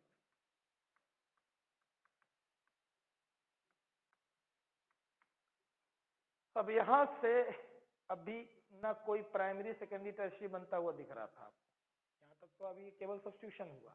अब फर्दर देखिए कि अगर आप इससे HX निकाल दें, ध्यान दीजिए, हाइड्रोजन H पॉजिटिव और X नेगेटिव निकाल दें, ठीक है, तो आपको क्या ईल्ड होता हुआ दिखेगा, RNH2। अगर नहीं समझ में आ रहा तो थोड़ा सा स्ट्रक्चर देखिएगा, मैं फिर बना रहा हूँ। Rn के ऊपर पॉजिटिव, 2 हाइड्रोजन ऐसे जुड़े हुए हैं और एक और हाइड्रोजन आप ले लीजिए, तो X नेगेटिव। मैं यही हाइड्रोजन निकाल दूं तो इसका पेयर इसमें आ जाएगा, तो लोन पेयर लौट आएगा इसका, ठीक है। उसके बाद H पॉजिटिव इसके साथ निकल जाएगा। तो देखें अगर आपको क्या ईल्ड होता हुआ दिख रहा है, ये रहा प्राइमरी एमीन। अब प्राइमरी एमीन है तो पक्का है कि इसमें न्यूक्लियोफिलिक अटैक करने की टेंडेंसी बची रहेगी, क्योंकि इसके पास लोन पेयर है। तो फिर अगले मॉलिक्यूल यानी RX के साथ ये लोन पेयर को इंटरेक्ट कराइए, HX को रिमूव कर दीजिए, डायरेक्ट HX हटाइए और इस न्यूक्लियोफाइल को जोड़ दीजिए, तो आपको क्या दिखेगा, R, मैं ऐसा बनाऊं, तो जितने भी मेथड ऑफ प्रिपरेशन सुने आपने अमीन्स के, अमीन्स की प्रिपरेशन में एलिफेटिक और एरोमेटिक दोनों इंक्लूड थे। एरोमेटिक वाले में सबसे जरूरी मैंने कहा था कि आप नाइट्रो से कन्वर्जन याद रखेंगे, नाइट्रोबेंजीन को एनिलीन में कन्वर्ट किया जा सकता है, और बेंजामाइड से आप क्या कन्वर्ट कर सकते हैं, हाफमैन ब्रोमोमाइड डिग्रेडेशन से बना सकते हैं एनिलीन। तो आप ऐसा पेज खोलें जिसमें गैब्रियल थैलीमाइड सिंथेसिस और हाफमैन ब्रोमोमाइड दोनों हैं, फिर आपके एग्जाम्पल स्टार्ट हो रहे, ठीक है। तो गैब्रियल थैलामाइड सिंथेसिस आज होगी आपकी, ठीक। उसमें दो रीजनिंग है। पहली कि प्राइमरी एमीन्स प्योर किस मेथड से पाए जा सकते हैं, और दूसरा यहीं पे डिसएडवांटेज भी सुन लेंगे आप अमोनोलाइसिस की। डिसएडवांटेज ये है बच्चों की, अमोनोलाइसिस जो आपने कल पढ़ी उसमें लगातार आप देख रहे थे प्राइमरी सेकेंडरी टर्शियरी क्वाटरनरी सबका आपको मिक्सचर मिल रहा था, तो जब इनके बॉइलिंग पॉइंट में आप डिफरेंस देखेंगे बहुत कम होगा, तो ऐसे केस में उन्हें अलग कर पाना आपके लिए थोड़ा सा डिफिकल्ट हो जाएगा, क्योंकि ये सब आइसोमेरिक होते हैं। तो आपको याद ये रखना है कि अमोनोलाइसिस के साथ डिसएडवांटेज जुड़ा हुआ है, वो ये कि ये मिक्सचर ईल्ड करती है, ये process primary secondary tertiary quaternary का क्या ईल्ड करती है, मिक्सचर। प्योर पाने के लिए आपको गैब्रियल थैलीमाइड सिंथेसिस जाननी ही पड़ेगी, तो नाम से भी पूछी जाती है, और यह बात भी याद रखिएगा प्योर के लिए आपको इसी के पीछे पढ़ना है। तो गैब्रियल थैलीमाइड सिंथेसिस में सबसे पहले थैलीमाइड का स्ट्रक्चर आपको पिछले वाले चैप्टर में बताया गया था। आप दो कार्बोनिल ग्रुप जोड़ेंगे बेंजीन से, दोनों से अटैच नाइट्रोजन, उससे जुड़ा हाइड्रोजन, ये है थैलीमाइड।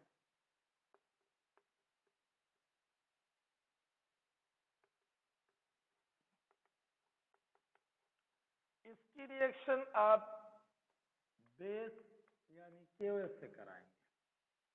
रीजन, जब कार्बोनिल ग्रुप जुड़ा हुआ है तो रेजोनेंस तो पक्का होनी है, और रेजोनेंस के कारण एसिडिक एक्शन आना है। तो ये स्टेप याद रखने के लिए लॉजिक दे रहा हूं, ये करना आपको ना हो कोई दिक्कत नहीं है। तो यहाँ देखिएगा, ये बॉन्ड इधर शिफ्ट होगा क्योंकि रेजोनेंस इधर होता रहता है, तो ये H+ यहाँ से रिलीज होगा और वाटर फॉर्म करेगा OH के साथ, और ये K पॉजिटिव जाके इस मॉइटी के साथ जुड़ जाएगा जब इसके ऊपर नेगेटिव आएगा। थैलीमाइड आपको एसिडिक एक्शन दिखाता हुआ दिखेगा, N के ऊपर नेगेटिव चार्ज, तो यहाँ पे आप देख रहे हैं ये थैलीमाइड का एनायन बन चुका है, ये एनायन आपका न्यूक्लियोफाइल की तरह बिहेव करेगा और यही न्यूक्लियोफाइल जाके अटैक करने वाला है एल्किल हैलाइड। न्यूक्लियोफिलिक सब्स्टिट्यूशन पहले ही चैप्टर से आप पढ़ते आ रहे हैं। ये पूरा का पूरा जाके इस एल्किल हैलाइड पे अटैक करेगा, X नेगेटिव की पॉजिटिव के साथ निकल जाएगा, यानी यहाँ से KX आपका रिमूव, और जो प्रोडक्ट बनेगा उसको आप देखें सब्स्टिट्यूटेड आपको एल्किल हैलाइड मिलेगा जो इस थैलिमाइड एनायन के साथ जुड़ा हुआ है।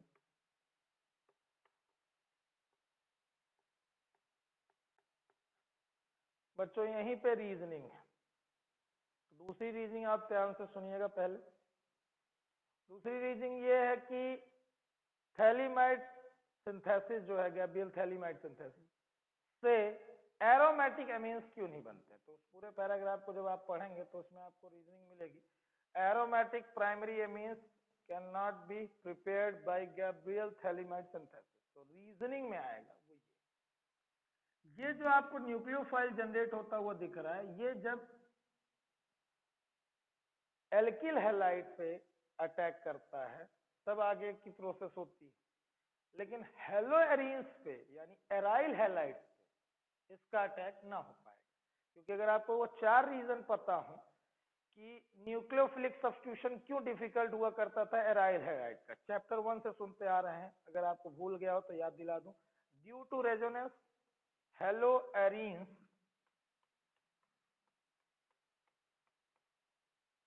और एल्किल हैलाइड के बीच में डिफरेंस आपने किया था कि इनका ईज के साथ हो जाता है न्यूक्लियोफिलिक सब्स्टिट्यूशन, जबकि इनका आसानी से नहीं होता है। तो 4 कारणों में से पहला था रेजोनेंस क्रिएट होता है, तो यहाँ पे डबल बॉन्ड कैरेक्टर आ जाता है पार्शियल। दूसरा हाइब्रिडाइजेशन का डिफरेंस था, ये sp2 था, ये sp3 था। तीसरा ये एक इलेक्ट्रॉन रिच स्पीसीज थी, ये भी इलेक्ट्रॉन रिच स्पीसीज है, यानी न्यूक्लियोफाइल, दोनों के बीच में पॉसिबल रिपल्सन होता है।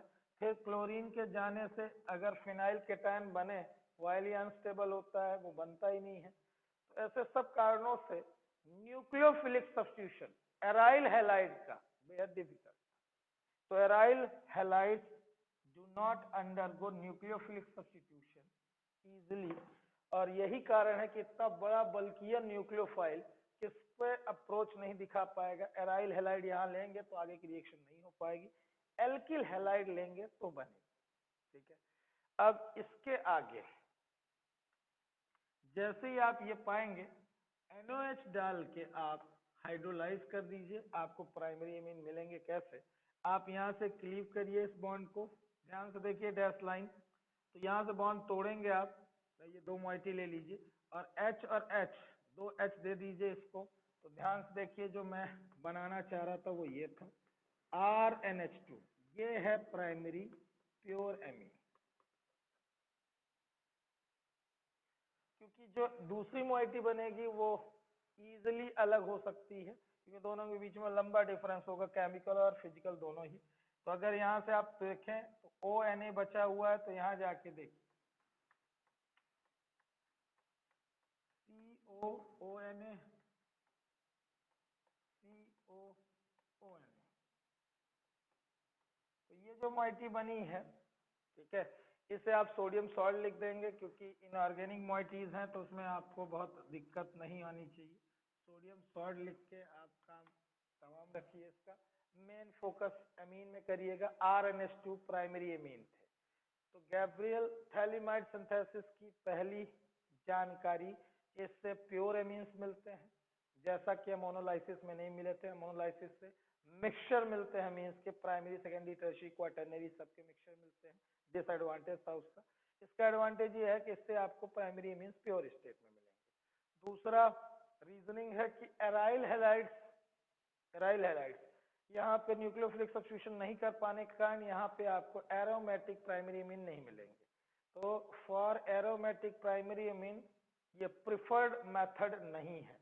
Reason, aryl halides do not undergo nucleophilic substitution with nucleophile generated through phthalimide. तो थैलिमाइड से जो आपका न्यूक्लियोफाइल जनरेट हो रहा है उसका न्यूक्लियोफिलिक अटैक नहीं हो पाएगा एराइल हैलाइड पे, इस कारण से आगे प्रोसेस नहीं चल पाएगी। तो गैब्रियल थैलेमाइड सिंथेसिस अगर पूछी जाएगी नाम से तो आप पूरी रिएक्शन लिख देंगे, और अगर पूछी जाती है रीजनिंग तो रीजनिंग आप पैराग्राफ से पढ़ के सुन चुके हैं मुझसे। नेक्स्ट है हाफमैन ब्रोमोमाइड डिग्रेडेशन, उसी पेज में नीचे आप देखें तो कल से मैं चिल्ला रहा हूं, ध्यान से सुनिएगा।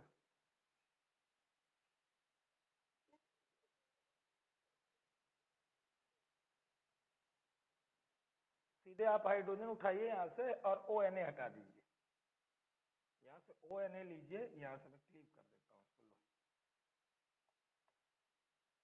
ऐसे एरो दिख रहा है उसके ऊपर,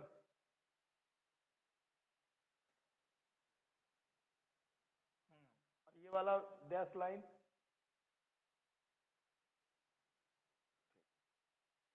जैसे मार्क कर लीजिए उसमें, ठीक है, जिससे याद रहेगा आपको। हाँ, तो हाफमैन ब्रोमाइड डिग्रेडेशन HBD, जहां बार बार लिख रहा था कल में, बता ये रहा था कि जब भी आपको एक कार्बन कम करना होगा इस अमीन चैप्टर में, जितने भी कन्वर्जन, ठीक है, तो उन सब जगहों पे आपको क्या करना है, हाफमैन ब्रोमाइड डिग्रेडेशन। एग्जाम्पल जो आपका 13.2 था, 3 था सॉरी, उसमें पहले वाले में आपसे वो अमाइड पूछा जिससे प्रोपेनामीन मिल सकता है, लेकिन हाफमैन ब्रोमाइड करना था, तो इस समझ में आ रहा हो कि कैसे करना है। मतलब एक अमाइड आपको ज्यादा ले लेना है, कार्बन ज्यादा, और जहां भी आपको लग रहा है कि बेंजामाइड दिया जा रहा है उससे कौन सा अमीन मिलेगा, तो बेंजामाइड बना लें और उससे CO ग्रुप हटा दें। CO हटाना है तो हाफमैन ब्रोमाइड डिग्रेडेशन। इन टेक्स्ट क्वेश्चन में हूं 13.3, तो इसमें लिखा है how will you convert benzene into aniline. ये कराया जा चुका है आपको पहले दिन, यानी कल आप कन्वर्जन देख रहे थे इसका। पहले बेंजीन लें, उसका आराम से रिडक्शन कर दें, नाइट्रेशन करा दें। H2SO4 HNO3 से नाइट्रोबेंजीन बना, नाइट्रोबेंजीन का रिडक्शन आप 2-3 रिएजेंट मिले हैं कल, H2PD डाल दें या SnHCl या FeHCl, कोई सा भी डालेंगे यहाँ पे तो आपको मिलता हुआ दिखेगा एनिलीन। रिडक्शन करने से एनिलीन मिल जाएगा आपको। तो पहला कन्वर्जन ये हुआ। दूसरे में कह रहा है कि बेंजीन से NN डाइमेथाइल एनिलीन बनाइए। देखिए यहाँ से यहाँ तक तो गए आपको बनाना जो है वो ध्यान से देखिए। तो बेंजीन में नाइट्रोजन जोड़ोगे तो एनिलीन कहलाएगा, और NN डाइमिथाइल बोल रहा है, मतलब आपको टर्शरी चाहिए। तो टर्शरी अगर चाहिए एमीन, तो सेकेंडरी और टर्शरी के लिए एक ही मेथड प्रिपरेशन आई आपके पास अभी तक, अगर नाम ना भूला हो, अमोनोलाइसिस, जो कल आपने 2 बार सुना मुझसे। अमोनोलाइसिस क्या थी, जिसमें प्राइमरी, सेकेंडरी, टर्शरी, क्वाटरनरी सब मिल रहे थे। तो जैसे ही आपको प्राइमरी आए, तो प्राइमरी में तो कई वर्सटाइल नेचर है, कई प्रोसेस हो सकती है। साइनाइड का रिडक्शन हो सकता है, अमाइड का रिडक्शन हो सकता है, ठीक है, गैब्रियल थैलेमाइड के थ्रू हो सकता है। तो वो सारे कई प्रोसेस से हो सकता है। लेकिन जब आपको सेकेंडरी या टर्शियरी मिले तो एक ही पाथवे है, अमोनोलाइसिस। तो आप क्या करिए कि ऐसे जितने अल्किल ग्रुप आपको जुड़वाने हो उतने ही आप एल्किल हैलाइड ले लीजिए, यानी CH3Cl या CH3Br ले लीजिए। तो देखिए ये न्यूक्लियोफाइल की तरह बिहेव करेगा। अब 2 मॉलिक्यूल ले लीजिए, क्योंकि आपको 2 अल्काइल जोड़ने हैं। तो स्टेप वाइज मत जाइए, एक ही स्टेप में कर दीजिए। तो मैं ये कहना चाह रहा हूँ सेकंड वाले का कन्वर्जन भी इसी में है, यानी बेंजीन से एनिलीन तक तो जाना ही पड़ेगा। एनिलीन से जब टर्शरी में जाना होगा तो सीधे 2 मोल, है ना, एल्किल हैलाइड ले लीजिए तो टर्शरी मिल जाएगा। 1 मोल लीजिए जब आपको सेकेंडरी बनाना हो, और 2 मोल लीजिए जब टर्शरी बनाना हो, ठीक है। अगले वाले में लिखा है हाँ, ये मिलता जुलता आपको दिखेगा। 4 कार्बन है और दोनों तरफ Cl है, और उसके बाद लास्ट में लिखा हुआ कि हेक्सेन 1,6 डाइएमीन बनाइए। जैसे थर्ड वाले में आप आपसे कह रहा है कि हेक्सेन 1,6 डाइएमीन, मतलब NH2 लिया, फिर देखिएगा CH2 CH2 CH2 ऐसे करते हुए 6 बार में जब लिखूंगा और लास्ट वाले में फिर NH2 जोड़ दूंगा तो ये हेक्सेन 1,6 डाइएमीन कहलाएगा, यानी 6 कार्बन हो गए। 4 से 6 करने यानी 2 साइनाइड लाने होंगे, तो कोई दिक्कत नहीं है। आप जो दिया रिएजेंट पहले उसे लिखें थर्ड वाले में, CH2 इधर भी Cl है, इधर भी Cl है और ये 4 है। आप करा दीजिए KCN या NaCN से सब्स्टिट्यूशन, तो आपको मिलेगा क्या कि इधर भी साइनाइड आ जाएगा, फिर 4 कार्बन की चेन, फिर साइनाइड आ जाएगा, दोनों तरफ Cl को रिप्लेस कर देगा, सब्स्टिट्यूट कर देगा साइनाइड। साइनाइड का आराम से आप रिडक्शन कर दीजिए H2NI, तो ये साइनाइड एमीन में कन्वर्ट हो जाएगा, फिर ये साइनाइड एमीन में कन्वर्ट होगा, साथ ही 2 कार्बन भी बढ़ जाएंगे। ठीक है, तो जहां भी आपको कार्बन बढ़ाने तो मैंने कहा ना कि साइनाइड की मदद लीजिए, सब्स्टिट्यूशन कॉज कराइए, सब्स्टिट्यूशन करने के बाद उसका सिंपली रिडक्शन कर लीजिए, तो ये बन जाएगा आपका क्या, एमीन। तो एमीन की प्रिपरेशन बड़ी आसान है, कुछ लिमिटेड 2-3 रिएक्शन है, उसी के इर्द गिर्द आपकी पूरी है ना कन्वर्जन भी चलेंगी। तो इस तरह से ये आपका इंटेक्स क्वेश्चन खत्म हुए। अब फिजिकल प्रॉपर्टीज वहां दिख रही हैं। फिजिकल प्रॉपर्टीज में कुछ बातें याद रखिए, क्योंकि इसी में आगे भी मिलेंगी कि आपको उस फिजिकल प्रॉपर्टीज के बेस में कुछ रीजनिंग लिखनी होगी। तो बच्चों, पहला तो सारे ऑर्गेनिक कंपाउंड्स को अपन ने इंक्रीजिंग ऑर्डर में लगा लिया है, बॉइलिंग पॉइंट के हिसाब से भी है, सॉल्युबिलिटी के हिसाब से। फिलहाल इसे कंपेयर किया गया है अल्कोहल से, इसके लिए अलग से क्वेश्चन बना है कि एमीन्स और अल्कोहल को कंपेयर करिए, कौन ज्यादा सॉल्युबल होंगे वाटर में या किसका बॉइलिंग पॉइंट मेल्टिंग पॉइंट ज्यादा होगा। तो बच्चों दोनों ही केस में अल्कोहल सुपीरियर है। दोनों में रीजनिंग में बताता हूं। पहले तो ये कि ये पानी में घुल क्यों जाएंगे और इनका बॉइलिंग पॉइंट हाई कैसे होता है। तो दोनों के लिए कि दोनों ही हाइड्रोजन बॉन्ड फॉर्म करते हैं विथ वाटर और विथ इटसेल्फ, यानी अमीन अमीन अमीन अमीन बहुत सारे मेरे पास हैं और बहुत सारे अल्कोहल अल्कोहल अल्कोहल है, तो उनके बीच में हाइड्रोजन बॉन्डिंग ही होगी। ठीक है, आपस में भी इंटरेक्ट करें तो हाइड्रोजन बॉन्डिंग होगी, वाटर के साथ इंटरेक्ट करेंगे तो भी हाइड्रोजन बॉन्डिंग होगी। रीजन ये है कि आपको मोस्ट इलेक्ट्रोनेगेटिव फोन एलिमेंट याद हो तीनों, तो इनकी प्रेजेंस से ही हाइड्रोजन बॉन्डिंग होती थी। ये 3 में से 2 तो आपको दिखाई दे रहे हैं दोनों में। अब बेहतर हाइड्रोजन बॉन्डिंग की बात करें तो आपको ये ऑर्डर दिख रहा है कि अल्कोहल सुपीरियर इसलिए है या बेटर इसलिए है क्योंकि oxygen is more electronegative than nitrogen. तो रीजनिंग बड़ी आसान एक लाइन की कि एमीन से ज्यादा सॉल्युबल या एमीन से ज्यादा हायर बॉइलिंग पॉइंट के पीछे है ना क्या कारण है अल्कोहल के अंदर। तो अल्कोहल में पाया जाता है oxygen which is more electronegative than nitrogen. तो एमीन्स में पाया जाएगा नाइट्रोजन और ऑक्सीजन पाया जाएगा अल्कोहल में, तो अल्कोहल बेहतर। ठीक है, ये फिजिकल प्रॉपर्टी एक सेगमेंट हुआ। दूसरा, जब आपको कंपेयर करने के लिए बोले कि प्राइमरी एमीन सेकेंडरी एमीन और टर्शियरी एमीन में किसके बॉइलिंग पॉइंट या सॉल्युबिलिटी ज्यादा होगी, तो आप ये पा रहे हैं कि RnH2 में 2 हाइड्रोजन इस नाइट्रोजन से लिंक है, इसमें एक ही, इसमें है ही नहीं हाइड्रोजन। तो अगर मैं कहूं कि टर्शियरी एमीन और फिर एक टर्शियरी एमीन अगर इंटरेक्ट करेगा तो हाइड्रोजन बॉन्डिंग वीक हो जाएगी या नहीं, एब्सेंट डाइपोल डाइपोल खेलेगा।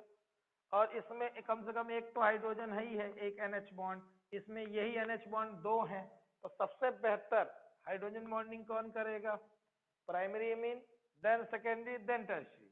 तो सीक्वेंस कुछ इस तरह से निकल के आया कि अगर हम बात कर रहे हैं बॉइलिंग पॉइंट की तो भी सबसे आगे प्राइमरी एमीन्स रहेंगे क्योंकि हाइड्रोजन बॉन्डिंग सबसे ज्यादा एक्सटेंसिव इसी में होगी। ठीक है, फिर उसके बाद secondary amine, then tertiary amine. तो अगर आप प्राइमरी एमीन में इंटरमोलिकुलर हाइड्रोजन बॉन्डिंग देखना चाहें तो ये पार्शियल निगेटिव, ये पार्शियल पॉजिटिव, तो अगर इधर से कोई आता है तो उससे भी जुड़ता है ये, और इधर से कोई आता है उससे भी जुड़ता है, और उसके बाद इधर से नाइट्रोजन से भी लिंकेज बनता है। यानी कई तरीके से, हर डायरेक्शन से ये प्राइमरी एमीन हाइड्रोजन बॉन्ड बना पा रहा है, लेकिन सेकेंडरी में ये एक हाइड्रोजन से लिमिट हो जाएगा। यानी ये दो दो हाइड्रोजन के साथ है NH बॉन्ड के साथ, ये एक के साथ, इनके पास भाई साहब के पास है ही नहीं। तो ये ऑर्डर आपका दोनों में काम आएगा, मेल्टिंग पॉइंट, बॉइलिंग पॉइंट और solubility in water. Most soluble भी प्राइमरी एमीन्स है, ठीक है। बॉइलिंग पॉइंट, मेल्टिंग पॉइंट भी सबसे हाई रहेगा प्राइमरी एमीन्स का। रीजन उसमें दो NH बॉन्ड होना, इसमें एक और इसमें एक भी नहीं, ठीक है। तो ये था आपका फिजिकल प्रॉपर्टीज में याद रखने का ना, क्या क्या जरूरी था याद रखना, वो ये था। नेक्स्ट है आपका चालू होती हैं केमिकल प्रॉपर्टीज और केमिकल रिएक्शन। इसमें बड़ा जरूरी सेगमेंट है, तो आज हो सकता है आराम से, क्योंकि अपने पास टाइम है।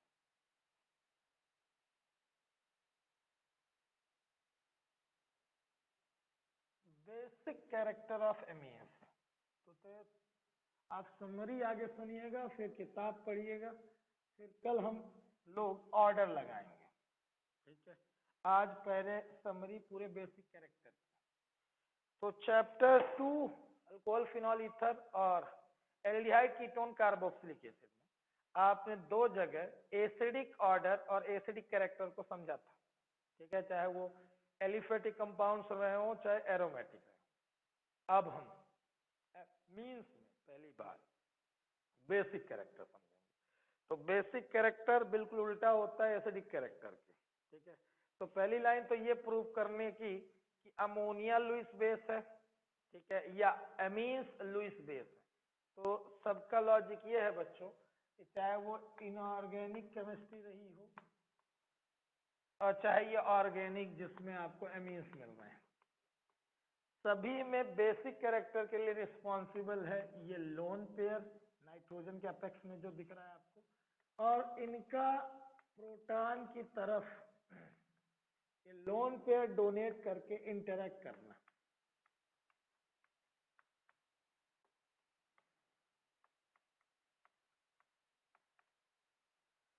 तो बच्चों ऐसा है कि ये बेहतर लुईस बेस की तरह बिहेव कर पाते हैं कि नाइट्रोजन आपका अच्छा इलेक्ट्रोनेगेटिव एटम है जिसके पास इलेक्ट्रॉन क्लाउड अवेलेबल रहता है, और उस इलेक्ट्रॉन क्लाउड को ईज के साथ वो इलेक्ट्रॉन डेफिशिएंट स्पीसीज को डोनेट कर पाते हैं।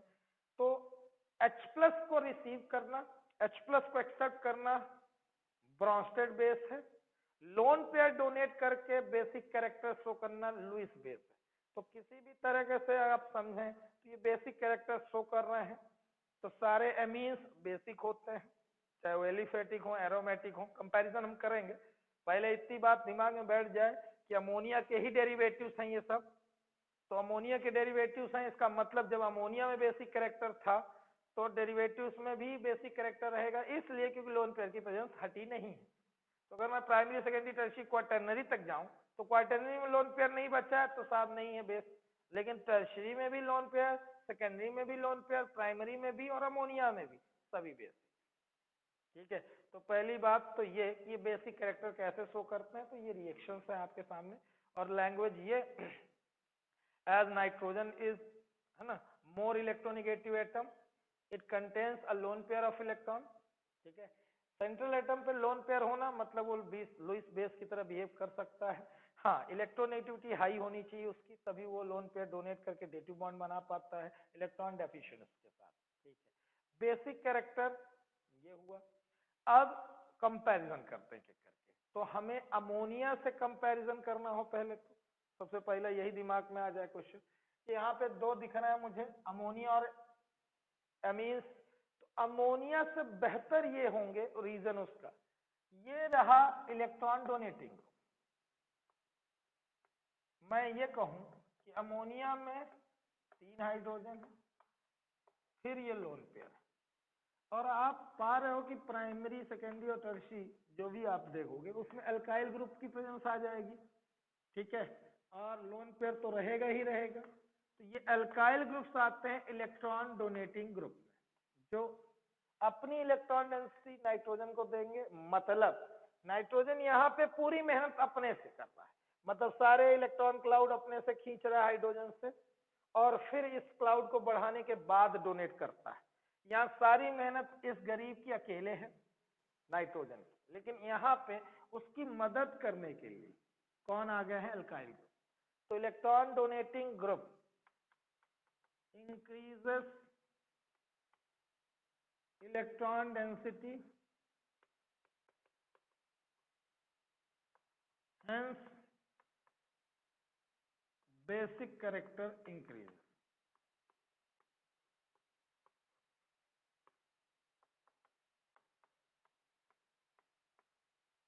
तो जहां जहां भी आपको इलेक्ट्रॉन डोनेटिंग ग्रुप जुड़ते हुए दिखेंगे, हमेशा इलेक्ट्रॉन डोनेटिंग के कारण, और इलेक्ट्रॉन डोनेटिंग में जनरली क्या पाए हो आप?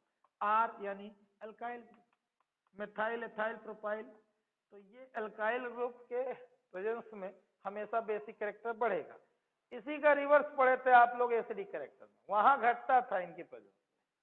तो यही कह रहा हूं कि तो थोड़ा सा कोरिलेट करिएगा कि पीछे जितने भी हमने पढ़े एसिडिक कैरेक्टर, तो वहां इलेक्ट्रॉन विड्रॉइंग ग्रुप बढ़ाता था, क्योंकि इलेक्ट्रॉन क्लाउड को खींच के ऑक्सीजन को इलेक्ट्रॉन डेफिशिएंट करना था, जिससे वो हाइड्रोजन से इलेक्ट्रॉन डेंसिटी खींच पाए और आयोनाइज हो जाए हाइड्रोजन। वहां H+ को दूर करना था अपने को, ठीक है, या H+ को पास लाना है। अगर इन दोनों रिएक्शंस में समझिए कि प्रोटॉन को पास लाना है, तो इलेक्ट्रॉन रिच स्पीसीज ज्यादा जल्दी अटैक करेंगी H+ को एक्सेप्ट करने के लिए। तो इलेक्ट्रॉन क्लाउड को बढ़ाने वाली स्पीसीज यहाँ पे बेसिक कैरेक्टर बेहतर दिखाएंगी, ठीक है। तो यहाँ पे इलेक्ट्रॉन क्लाउड बढ़ रहा है, लेकिन उतना नहीं, क्योंकि ऑप्टिमम सारा का सारा वर्क किसको करना पड़ रहा है? नाइट्रोजन को, ठीक है। यहाँ उसकी मदद करने के लिए आ रहे हैं।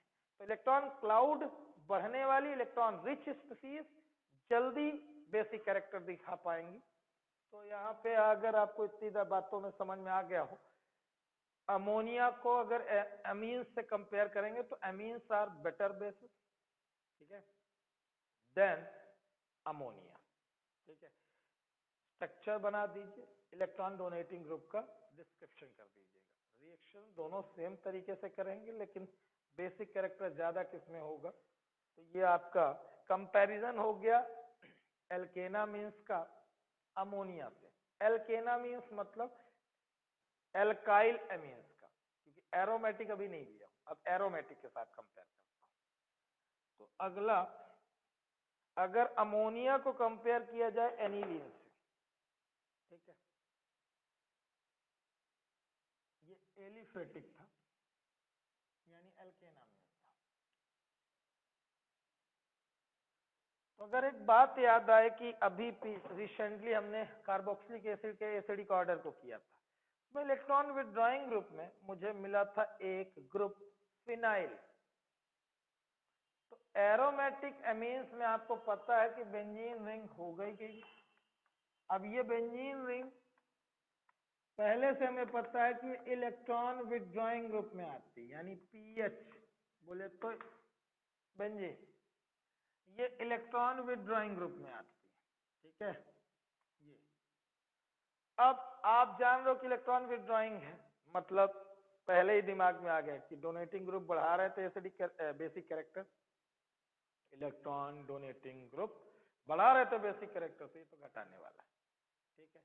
तो यहाँ पे आप अमोनिया से सीधे एक लाइन याद रखिए पहली, कि अमोनिया में ना कोई इलेक्ट्रॉन डोनेटिंग ग्रुप है ना विड्रॉइंग ग्रुप, इसमें फिनाइल इलेक्ट्रॉन विड्रॉइंग ग्रुप है एक।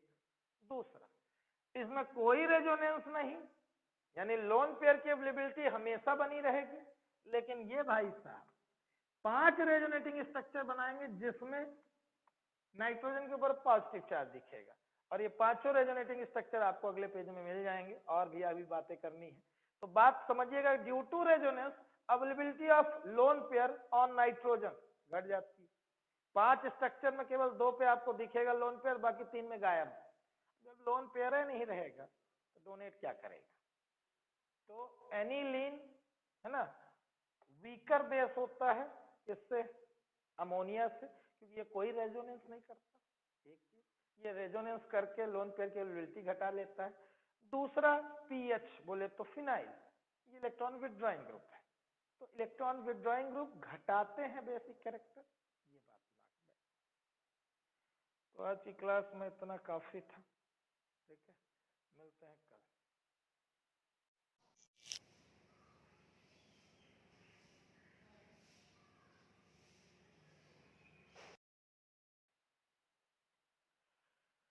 तो बेसिक कैरेक्टर में अमोनिया को आपने कंपेयर किया था एल्केनामीन से, मतलब अमोनिया भी H प्लस ले रहा था, और कोई भी आप एमीन ले रहे थे प्राइमरी सेकेंडरी या टर्शियरी, वो भी H प्लस को एक्सेप्ट कर रहा है, यानी बेसिक कैरेक्टर दोनों ही दिखा रहे थे।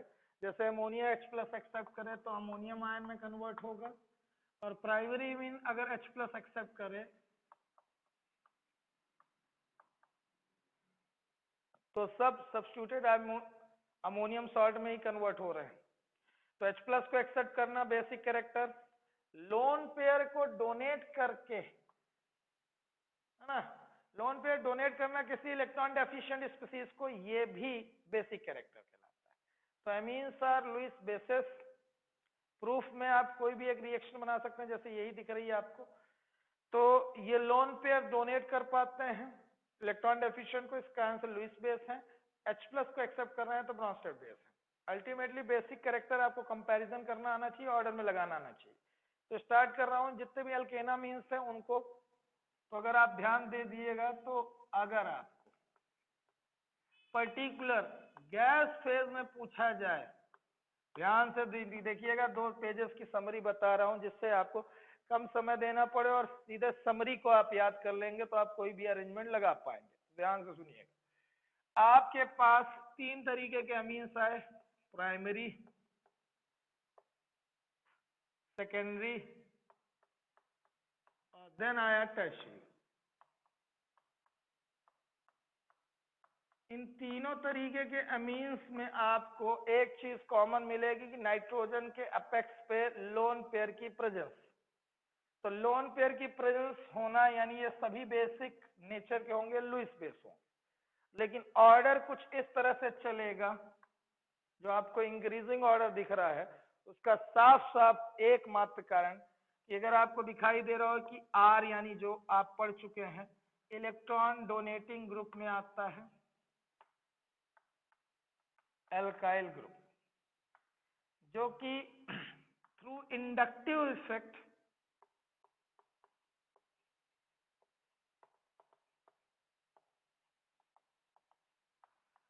अपनी इलेक्ट्रॉन डेंसिटी उस नाइट्रोजन की तरफ ट्रांसफर कर रहे होते हैं।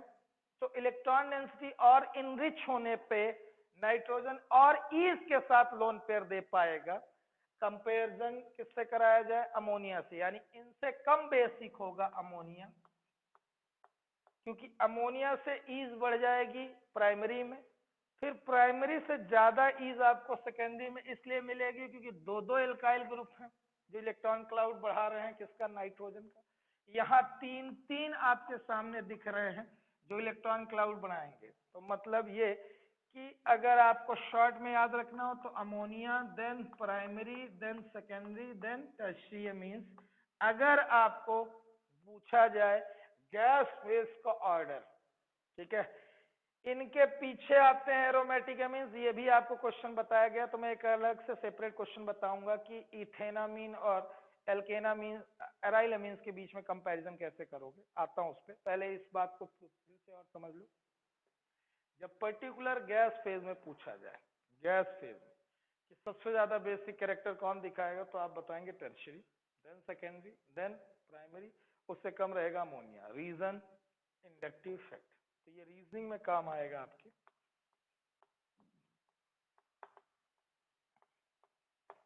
तो ये ऑर्डर केवल और केवल किसके लिए है? गैस फेज के लिए, क्योंकि जहां एक्वस आएगा तो कुछ बदलेगा बच्चों। वो क्या बदलेगा, कैसे बदलेगा, बता रहा हूं आपको।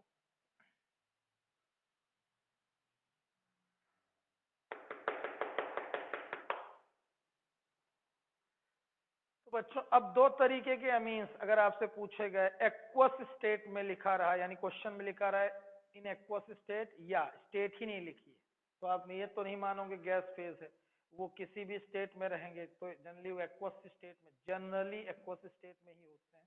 तो जब पर्टिकुलर एक्वस फेज में लिखा रहा है एक्वस स्टेट में, ठीक है, या कोई भी स्टेट ना लिखी रहे, तब आपको यही जो अब ऑर्डर बताऊंगा वो आपको याद रखना है, और ये कंपलसरी है गैस फेज में आपको याद रखना। गैस फेज के लिए ये ऑर्डर, गैस फेज के लिए, यानी इसमें ज्यादा ध्यान दीजिए, गैस फेज के लिए यही ऑर्डर है, ठीक है।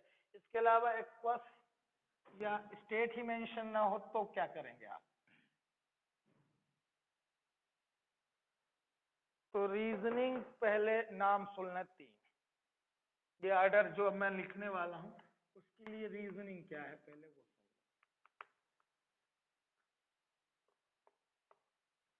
पहला इंडक्टिव इफेक्ट,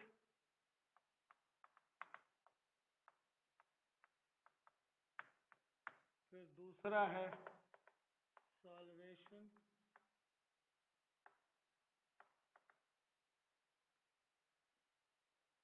इफेक्ट, और तीसरा है स्टीरिक रीजन। इन 3 के कुमुलेटिव इफेक्ट के कारण अब जो नया ऑर्डर है हाईली इधर उधर आपको दिखेगा। तो समरी पहले सुना दूं मैं, पहले ये देखें, फिर उसके बाद STP, STT,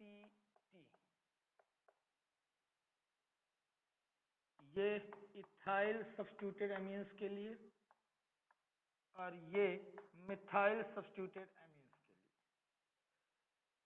लिए। बच्चों ये है कि जब इथाइल अमीन, डाइथाइलअमीन, ट्राइथाइलअमीन आएगा, ठीक है, यानी प्राइमरी, सेकेंडरी और टर्शियरी आएगा, और आपसे बोला जाएगा कि इनमें बेसिक कैरेक्टर सबसे ज्यादा किस में हो, तो ये STP यानी शॉर्ट में याद करने के लिए सेकेंडरी, टर्शियरी और प्राइमरी,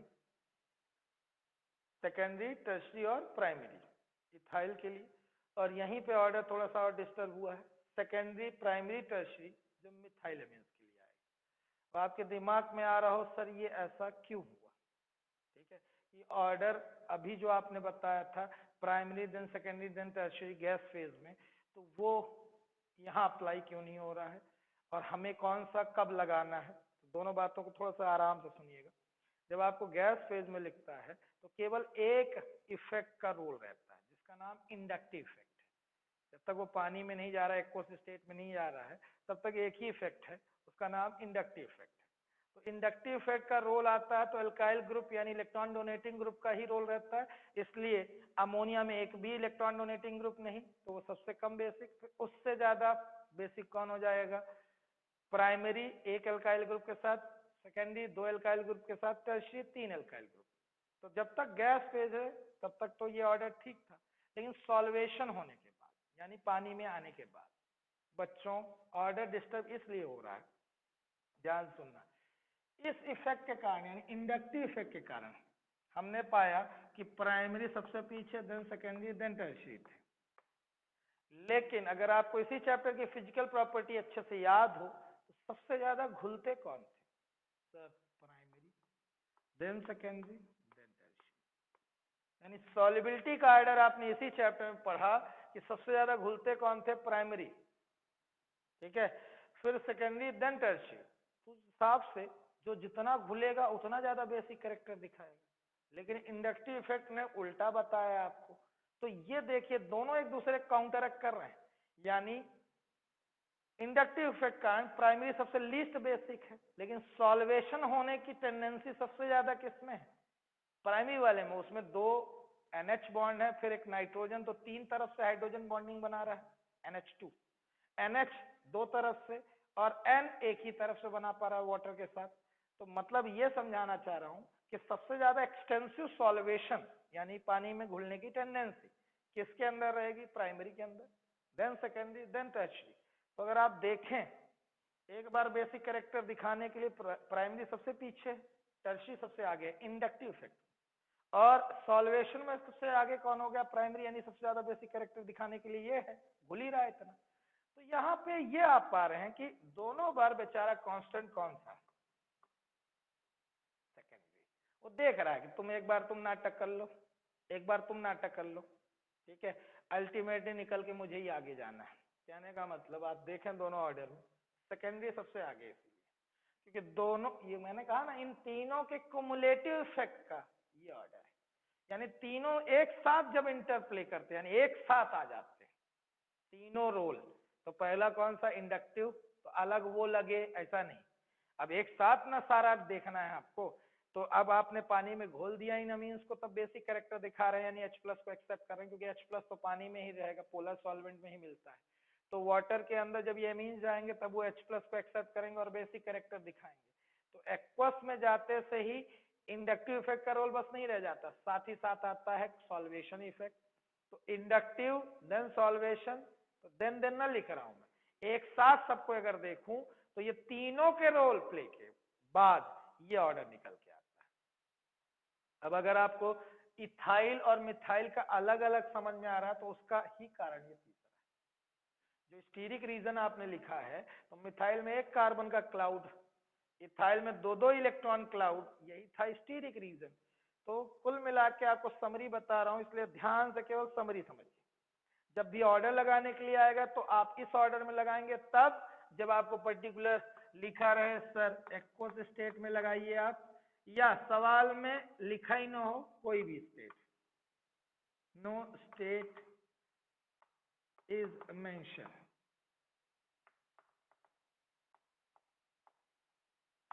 तो इसके पहले जो हमारे बोर्ड में लिखा हुआ था वो केवल और केवल गैस फेज के लिए है। तो जब गैस फेज में लगाना होगा तो हम इंडक्टिव इफेक्ट बस के रोल को देखेंगे और पहले वाला लगाएंगे, क्योंकि पानी में गया नहीं और पानी के बिना जब वो दिखा रहे हैं या ऑर्डर में लगाने के लिए दिखा रहा है, बोल रहा है। अब आप ये समझ ना पा रहे हो तो हम एक आध क्वेश्चन करते हैं, तो जिससे आपका जक्का खुले, ठीक है, कि ये क्या बता रहे हो सर, ये हमको समझ में नहीं आ रहा। तो आप फिलहाल इसे लिख लो, तो सारा कुछ बताने के बाद पूरा ही ऑर्डर लगा लेते हैं। मैं ये कह रहा हूं, यहाँ पे ये बातें हो रही हैं कि जब एमीन्स को लगाने के लिए बोला जाए एक्वस स्टेट में, या कोई स्टेट ना लिखी हो, तो आप इस ऑर्डर में लगाएंगे, सेकेंडरी टर्शरी प्राइमरी, या सेकेंडरी प्राइमरी टर्शरी। तो देखेंगे आप कि इथाइल एमीन्स को लगा रहे हो कि मिथाइल एमीन्स को, ठीक है। क्यों सेकेंडरी सबसे आगे आया है, तो उसका कारण बता रहा हूं कि ऊपर की तीनों रीजनिंग जो आपको दिख रही हैं इन्हीं के लिए है। एक साथ इन तीनों रोल्स के कारण, यानी तीनों इफेक्ट के एक दूसरे के साथ इंटरप्ले करने के बाद जो एमीन्स का ऑर्डर आया है बेसिक कैरेक्टर के लिए, वो इस तरीके से है। यानी कोई कन्वेंशनल रूल नहीं लगेगा, नया आपको समझना होगा। इसके बाद आप थोड़ा सा कंपैरिजन कर लें अमोनिया का एरोमेटिक से, या एक क्वेश्चन बता देता हूं तो आप पूरा उसे लिख लें, समझ लें। चलिए, आप लिख रहे हैं compare the basic character of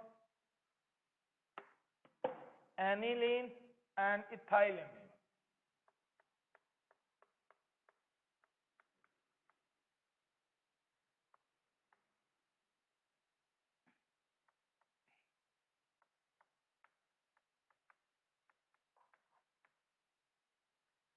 ये कंपैरिजन दे दिया जाए या एनिलीन वर्सेस अमोनिया दे दिया जाए, तो अगर आपको कंपेयर करना हो कि बेसिक कैरेक्टर किसका ज्यादा और क्यों होगा, तो वो भी आता हूं मैं। तो पहले समझें इसका स्टेटस। तो बच्चों ये है कि एनिलीन यानी C6H5NH2 कि नाइट्रोजन के पास भी लोन पेयर है, ये H+ एक्सेप्ट करेगा, ये भी करस्पॉन्डिंग सॉल्ट में कन्वर्ट होगा, इसका नाम एनिलीनियम आयन है।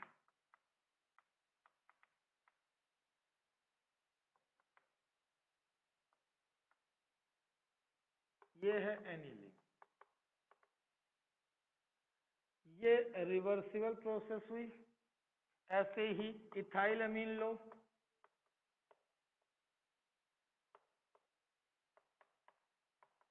इसे कन्वर्ट करो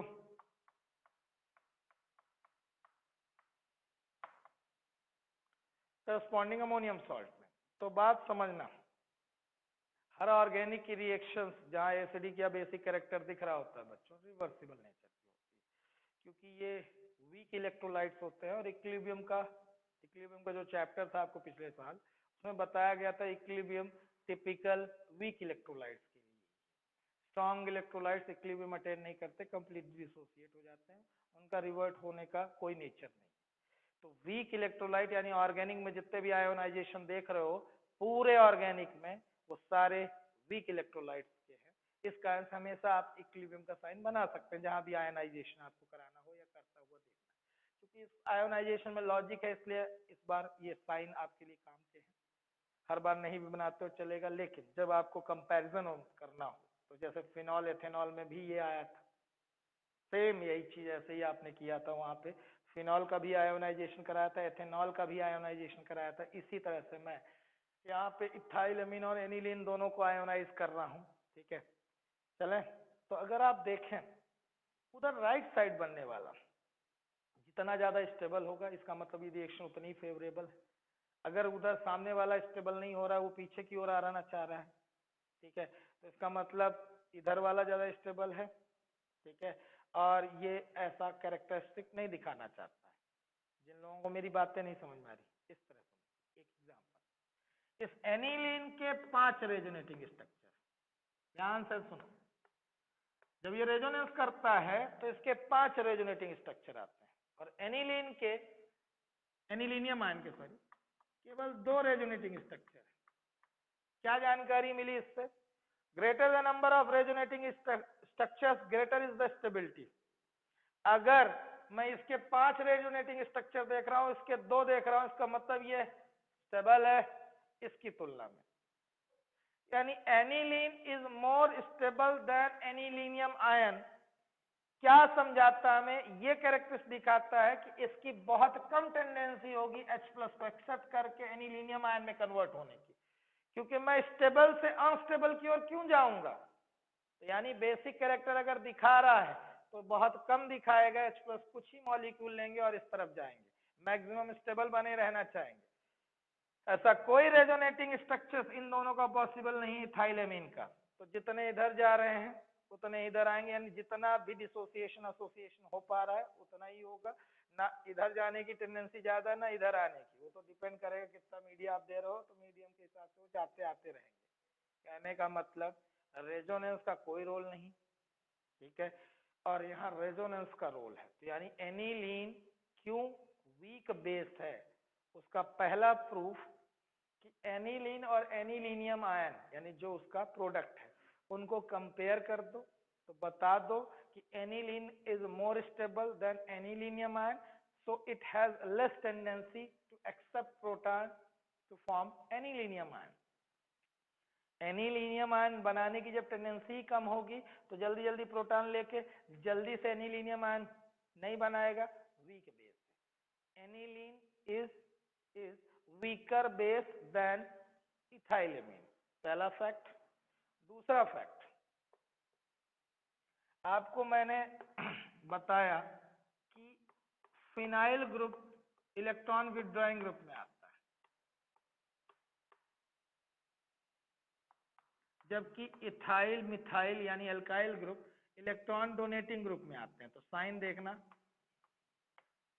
ये एरो हेड आपको क्या बता रहा है कि ये इलेक्ट्रॉन डोनेटिंग ग्रुप है, जबकि फिनाइल रिंग जानी जाती है इलेक्ट्रॉन विथड्रॉइंग ग्रुप की तरह। तो मैं ये फिर एरो हेड बना रहा हूं, तो ये रिंग की तरफ एरो बता रहा है कि इलेक्ट्रॉन डेंसिटी खींचेगा। वो मॉइटी या ग्रुप जो इलेक्ट्रॉन डेंसिटी नाइट्रोजन की बढ़ाएगा, वही बेहतर क्या होगा, बेस। बेटर बेस बनने के लिए इलेक्ट्रॉन डोनेटिंग ग्रुप चाहिए। यहाँ इलेक्ट्रॉन विथड्रॉइंग आया है, इसका मतलब आप समझ रहे हो कि फिनाइल ग्रुप यानी phenyl ring electron withdrawing group में आती है, विच डिक्रीजेस बेसिक स्ट्रेंथ या बेस स्ट्रेंथ।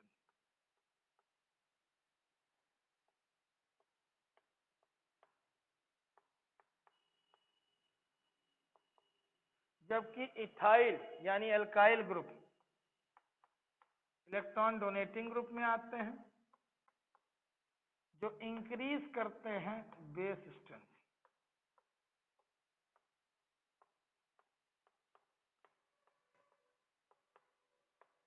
तो इलेक्ट्रॉन डेंसिटी बढ़ाने वाले electron donating group basic strength बढ़ा देते हैं, electron withdrawing group basic strength को घटा देते हैं। तो यहाँ की लैंग्वेज और इनहेंस और अच्छी पढ़नी है तो बुक में जाइएगा, और या आपको लिखनी हो तो यहाँ पे लिखे रहिए कि aniline is more stable through resonance या 5 resonating structure. Aniline is more stable through 5 resonating structure than anilinium ion, which has only 2 resonating structures.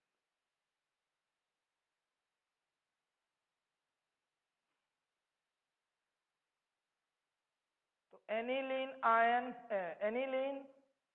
के स्टेबिलिटी का बहुत बड़ा कारण उसका रेजोनेंस है। तो 5 रेजोनेटिंग स्ट्रक्चर मेरी किताब में है, आपके में भी है, मतलब ऐसा नहीं। 391 पेज में, या आप देख लें, नहीं बनता हो तो ऐसा बताएं मुझे। मुझे जहां तक याद है कि ऐसे रेजोनेंस बिल्कुल सिमिलर आप क्लोरोबेंजीन के लिए बना चुके हैं। तो अगर आपको याद हो वो रेजोनेंस बनाना, तो वही पॉजिटिव रेजोनेंस है, ये भी बना रहा है, यानी वो लोन पेयर आना, फिर बॉन्ड का शिफ्ट होके निगेटिव का चारों तरफ से कहाँ कहाँ जाना, आर्थो और पैरा पोजिशन पे। तो मैं रेजोनेंस बनाऊं अगर आप कहें तो।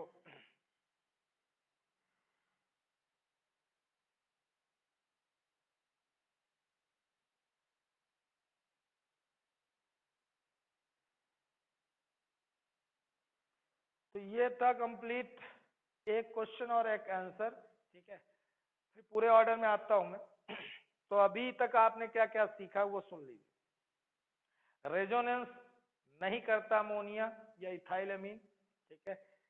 तो वो रेजोनेंस नहीं करते हैं तो वीक इलेक्ट्रोलाइट की तरह बेसिक कैरेक्टर दिखाते हैं, यानी रिवर्सिबल प्रोसेस दोनों तरफ सेम रेट से चलती रहती है, किसी तरफ जाने की ज्यादा टेंडेंसी या आने की टेंडेंसी नहीं दिखती है। लेकिन एनिलीन में कंपल्सेशन की वो फॉरवर्ड में जाना बिल्कुल नहीं चाहता है, क्योंकि उधर जाके लेस स्टेबल हो रहा है, इससे अच्छा कि मैं इधर ही रहूं। तो ये एक आपको इक्विलिब्रियम का क्राइटेरिया बता देना है जब भी उसे कंपेयर करना हो अमोनिया से या इथाइलएमीन से। ध्यान रखना, दोनों से अगर किसी से कंपेयर करने के लिए दिया जाता है, ये इक्विलिब्रियम बनाना, और उसके बाद एनिलीन का रेजोनेंस स्ट्रक्चर बना देना 5, और एनिलीनियम आयन के 2 बने हुए हैं, ठीक है। तो 399 नई किताबों में और 391 पुरानी किताबों में एनसीईआरटी में आपको रेजोनेटिंग स्ट्रक्चर बने हैं, 5 बने हैं एनिलीन के और 2 ही बने हैं एनिलीनियम आयन के, जिससे ये पता चलता है कि जिसके ज्यादा रेजोनेंस होंगे वो उतना ही स्टेबल है। तो ये एनिलीन नहीं जाना जाता फॉरवर्ड में, कहाँ रहना चाहता है, बैकवर्ड में। फाइनली इसमें सब्स्टिट्यूशन करते हैं और ऑर्डर समझ लेते हैं। एनिलीन में सब्स्टिट्यूशन होना मतलब आप समझें कि एनिलीन में एक बार मैंने इलेक्ट्रॉन विथड्रॉइंग ग्रुप जोड़ा, उसके बाद एनिलीन को खाली रखा, कुछ नहीं जोड़ा एनिलीन के अलावा, और तीसरे में इलेक्ट्रॉन डोनेटिंग ग्रुप जोड़ा, जैसे मिथाइल।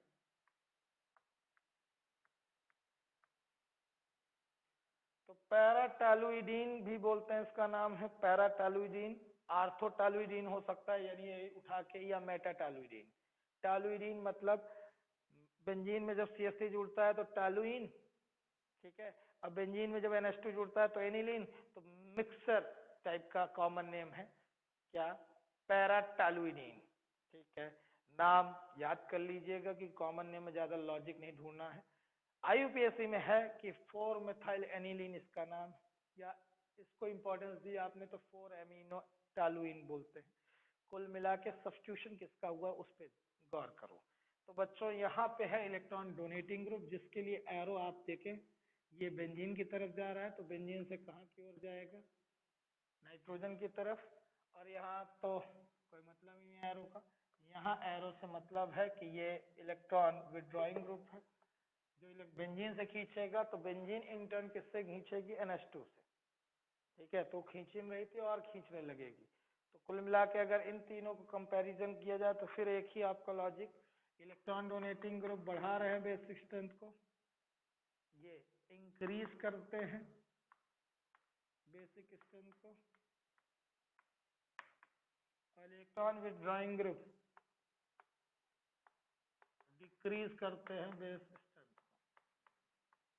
तो आराम से आप इसके बाद ऑर्डर देख लें, सीधा सीधा दिख रहा है इंक्रीजिंग ऑर्डर, ठीक है। तो सम अप करें अगर हम, तो इलेक्ट्रॉन विथड्रॉइंग ग्रुप घटा देंगे, यानी सबसे लीस्ट बेसिक जिनमें NO2 जुड़ा रहेगा, इलेक्ट्रॉन विथड्रॉइंग, जितने भी ऑर्डर अपने को NCERT में मिलने वाले हैं। फिर उसके बाद NO2 का कहाँ जुड़ना बेहतर होगा, बेसिक स्ट्रेंथ अगर घटाना है तो आर्थो और पैरा में जुड़े, आर्थो और पैरा में जुड़ेगा तो बेसिक स्ट्रेंथ अच्छा खासा घटाएगा, लेकिन वही मेटा पे जुड़े थोड़ा बेसिक कैरेक्टर बचा रह जाएगा, उतना नहीं घट पाएगा। तो यानी आर्थो पैरा वाले से थोड़ा ज्यादा बेसिक होगा मेटा वाला, क्योंकि अगर आपको ये पता हो कि आर्थो पैरा डायरेक्टिंग ग्रुप है वो NH2, तो ज्यादा प्रोनाउंस इफेक्ट कहाँ देखने को मिलेगा, आर्थो और पैरा पोजीशन पे। तो मैं अगर NO2 को उठा के मेटा पे जोड़ूं, तो मेटा पोजीशन पे जुड़ने के बाद वो अपना कैरेक्टर थोड़ा सा कम ही ऑफर कर पाएगा इलेक्ट्रॉन विथड्रॉइंग वाला, सबसे ज्यादा कहाँ दिखाएगा, आर्थो पे और पैरा पे, ठीक। तो मेटा वाला उससे ज्यादा बेसिक होगा। देन ये तो सब्स्टिट्यूटेड ही नहीं है फर्दर, इसमें वही कह रहा हूँ कि बेसिक कैरेक्टर बढ़ा रहे हैं अगर इलेक्ट्रॉन डोनेटिंग ग्रुप, तो कहाँ जुड़ना चाहिए सर, आर्थो और पैरा पे जुड़ेंगे तो ज्यादा बेसिक कैरेक्टर बढ़ाएंगे, लेकिन अगर मेटा पे बढ़ाएंगे थोड़ा ही बढ़ा पाएंगे, फिर भी एनिलीन से तो बेहतर ही होगा। तो एनिलीन के बाद अपन डालेंगे मेटा वाला, मेटाटॉलुइडिन, फिर आर्थो पैरा वाले उससे ज्यादा होंगे। इधर मैं पैरा आर्थो वाले को सबसे पीछे पाऊंगा, उससे थोड़ा ज्यादा बेसिक मेटा नाइट्रो एनिलीन वाले को, ठीक है। तो ये कुल मिला के सब्स्टिट्यूटेड एमीन्स एनिलीन का ऑर्डर हुआ। अब अगर ओवरऑल दिमाग में चले कि हम 2 दिन से जो बेसिक कैरेक्टर सुन रहे हैं वो क्या था, तो आप सबसे पहले एरोमेटिक लगाएंगे, देन लगाएंगे अमोनिया को, देन आप एलिफेटिक एमीन लगाएंगे।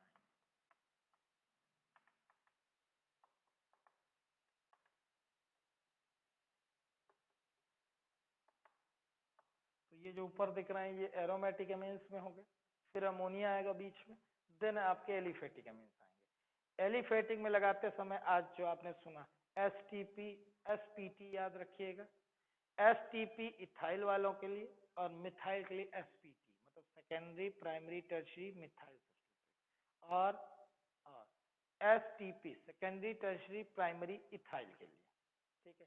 ये कंप्लीट ऑर्डर आपको आएगा। अब आप एक्सरसाइज और इंटेक्स के क्वेश्चन अगर करेंगे तो आपका लॉजिक तैयार हो जाएगा। तो इसलिए अपन चलते हैं पहले इंटेक्स्ट में, पहले इंटेक्स्ट निपटाएं, एग्जाम्पल भी आप देख सकते हैं। तो 3 नाम एक साथ सुन लीजिए, 13.4, यानी ये एक नंबर जो मैं बोल रहा हूं आपके NCERT का, तो यही एग्जाम्पल, यही इंटेक्स्ट और यही एक्सरसाइज, इन तीनों जगह यही नंबर है क्वेश्चन का। 13.4 एग्जाम्पल देखो, आराम से देखो क्योंकि सॉल्व है। तो मुझे एनिलीन दिया है, फिर इथाइल अमीन प्राइमरी दिया है, डाइथाइल अमीन दिया है और अमोनिया। तो अगर आपको ऑर्डर पूरा इंक्रीजिंग डिक्रीजिंग, तो डिक्रीजिंग बोला है, तो अपन 13.4 एग्जाम्पल में दें तो लगा है आंसर, आप देख सकते हैं। डिक्रीजिंग ऑर्डर में आप सबसे पहले एलिफेटिक लगाएंगे, तो एलिफेटिक में मुझे 2 नाम दे रहा है, एक है सेकेंडरी वाला और एक है प्राइमरी। तो मैं पहले सेकेंडरी वाला लगा दूं, ठीक है, देन लगाऊं प्राइमरी वाला,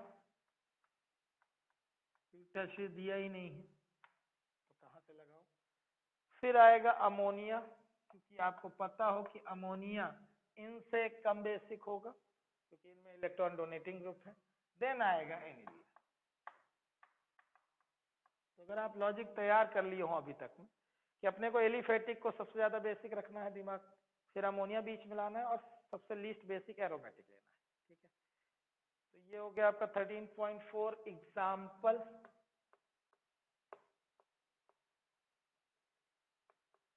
अब इंटेक्स चलिए 13.4।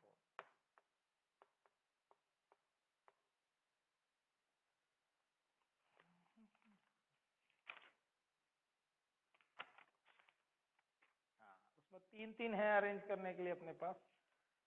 तो जैसे पहला लिखा हुआ है, arrange the following in increasing order of their base system. Increasing लगाना है। C2H5NH2 प्राइमरी हो गया। C6H5 यानी एनिलीन है, एरोमेटिक है। NH3 अगर आपको समझ में आया हो NH3 को कहाँ रखना है। फिर C6H5CH2NH2 मतलब ये एरोमेटिक नहीं है पूरी तरह, ये एलिफेटिक है, बस उसमें इलेक्ट्रॉन विथड्रॉइंग ग्रुप जुड़ गया है, फिनाइल रिंग। ठीक है। और C2H5 होल ट्वाइस NH यानी ये रहा आपका कौन, सेकेंडरी। तो इंक्रीजिंग लगाना है बच्चों, ध्यान से देखना। अब मैं जब लगा रहा हूं तो ध्यान से देखना, फिर उसके बाद बताना मुझे। तो अगर मैं लगाऊं C6H5NH2 को, तो ये हो गया आपका क्या, एरोमेटिक। देन आते हैं अमोनिया, देन आएगा देखना ये C6H5CH2NH2, ये एलिफेटिक पार्ट ही है क्योंकि ये NH2 बेंजीन में नहीं जुड़ा है, एरोमेटिक नहीं। तो इसमें अमोनिया से ज्यादा नेचर इसलिए क्योंकि इसमें, अब आप देखिए नाइट्रोजन के लोन पेयर को ये मिथाइल तो है ना विथस्टैंड करेगा, इंटरवेनिंग कंपाउंड बॉन्ड्स भी आ जाएंगे, फिर ये रिंग थोड़ा बहुत विथड्रॉइंग इफेक्ट दिखाएगा। स्टिल ये एलिफेटिक है, तो एलिफेटिक को आप ज्यादा रखोगे अमोनिया से। अब जैसे प्राइमरी आएगा C2H5NH2, तो इससे बेहतर ये क्योंकि इसमें डोनेटिंग ही नेचर है, इसमें थोड़ा बहुत विथड्रॉइंग आ चुका है। फिर आप सबसे ज्यादा बेसिक किसको पाते हो, C2H5 सेकेंडरी को। ऑर्डर आपको थोड़ा है ना ध्यान से देखना पड़ेगा, जूजू नहीं बनिएगा, क्योंकि पहले दिमाग में ये है कि aromatic then ammonia then aliphatic, दिमाग में ये बैठा है। फिर एलिफेटिक में क्या है, STP SPT, ये एक दिमाग में रहे। दूसरा एरोमेटिक में विड्रॉइंग पीछे, इलेक्ट्रॉन विड्रॉइंग पीछे, फिर उससे एनिलीन जो सब्स्टिट्यूटेड ही नहीं है ना, डोनेटिंग वाले ज्यादा, बेसिक कैरेक्टर की बात कर रहा हूं मैं। सेकंड वाले में तो आसान है, STP लगा दोगे। कैसे, क्योंकि तीनों दिए जा रहे हैं, ये पहला हो गया। फिर सेकंड वाले में आपको दिख रहा है पहले C2H5NH2, ये प्राइमरी है, बाद में लगाएंगे अपन। सेकेंडरी है, देन बाद में लगाएंगे। टर्शियरी भी बाद में लगाएंगे। एनिलीन दिख रहा है, यानी C6H5NH2 दिखा आपने, बहुत बढ़िया। इससे ज्यादा अब आपका है ना एलिफेटिक चलेगा क्योंकि ये एरोमेटिक हो गया। तो STP प्राइमरी आएगा C2H5NH2 क्योंकि इथाइल वाले चल रहे हैं। फिर टर्शियरी आएगा C2H5 होल थ्राइस N, फिर C2H5 होल ट्वाइस NH। अगर आप देख पा रहे हो कि ये प्राइमरी है, ये टर्शियरी है, देन सेकेंडरी। यहाँ थोड़ा थोड़ा ध्यान देना पड़ेगा, नहीं तो ऐसे जल्दीबाजी करोगे तो ना हो पाएगा। अगला वाला मिथाइल वाला है, मिथाइल वाला। चलो, पहला प्राइमरी हो गया, दूसरा सेकेंडरी है, तीसरा टर्शियरी है, फिर एनिलीन है, और फिर वो आपको जो दिखाई दे रहा है कौन, एलिफेटिक ही है, लेकिन वो क्या है, सब्स्टिट्यूशन आपका दिख रहा है, phenyl ring electron withdrawing group. तो यहाँ पे थर्ड वाले में जा रहा हूं, तो एरोमेटिक जो होगा टिपिकल एनिलीन, वो सबसे कम बेसिक, उससे ज्यादा बेसिक हो जाएगा आपका कौन, C6H5CH2NH2। अगर ये नहीं समझ में आया तो ऐसा समझो कि मिथाइल अमीन था, मिथाइल अमीन के एक हाइड्रोजन सब्स्टिट्यूट करके एक इलेक्ट्रॉन विथड्रॉइंग ग्रुप जोड़ा गया है। तो इलेक्ट्रॉन विथड्रॉइंग ग्रुप, ये इलेक्ट्रॉन विथड्रॉइंग ग्रुप की तरह काम करेगा। ये बेसिक कैरेक्टर को घटाते हैं, मैंने लिखा दिया कि electron withdrawing group base strength को घटाते हैं, तो दिमाग में रखिए कि इलेक्ट्रॉन विथड्रॉइंग की तरह गिना जाता है कौन, फिनाइल रिंग। ठीक है, यहाँ डायरेक्टली अटैच है तो और ज्यादा रोल प्ले करेगा, फिर रेजोनेंस का भी रोल आएगा। इसमें रेजोनेंस नहीं, फिलहाल आपको ये एलिफेटिक पार्ट से जुड़ा रहा है, बेंजाइल अमीन है ये, बेंजाइल अमीन, ना कि एनिलीन है। ध्यान से इन दोनों के बीच में कंपैरिजन समझो। 5-6 और करोगे तो आराम से आने लगेगा। पहले एक तरफ से देख लो, मैं एनसीईआरटी के तो करा ही दूं। फिर मिथाइल वाला है तो मिथाइल वाले के लिए एसपीटी बोला है, यानी सबसे ज्यादा basic, secondary, then primary, then tertiary. तो टर्शियरी वाला कौन सा है? CS3 whole thrice N, then आएगा कौन सा? प्राइमरी, STP, SPT, टी हो गया, P आएगा प्राइमरी यानी CS3NH2, फिर आएगा सेकेंडरी वाला CS3 whole twice NH।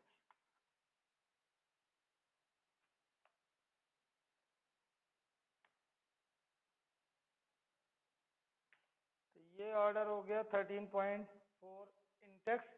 Exercise वाला देखना, और भी जो रेफरेंस में उन्हें देख लेना।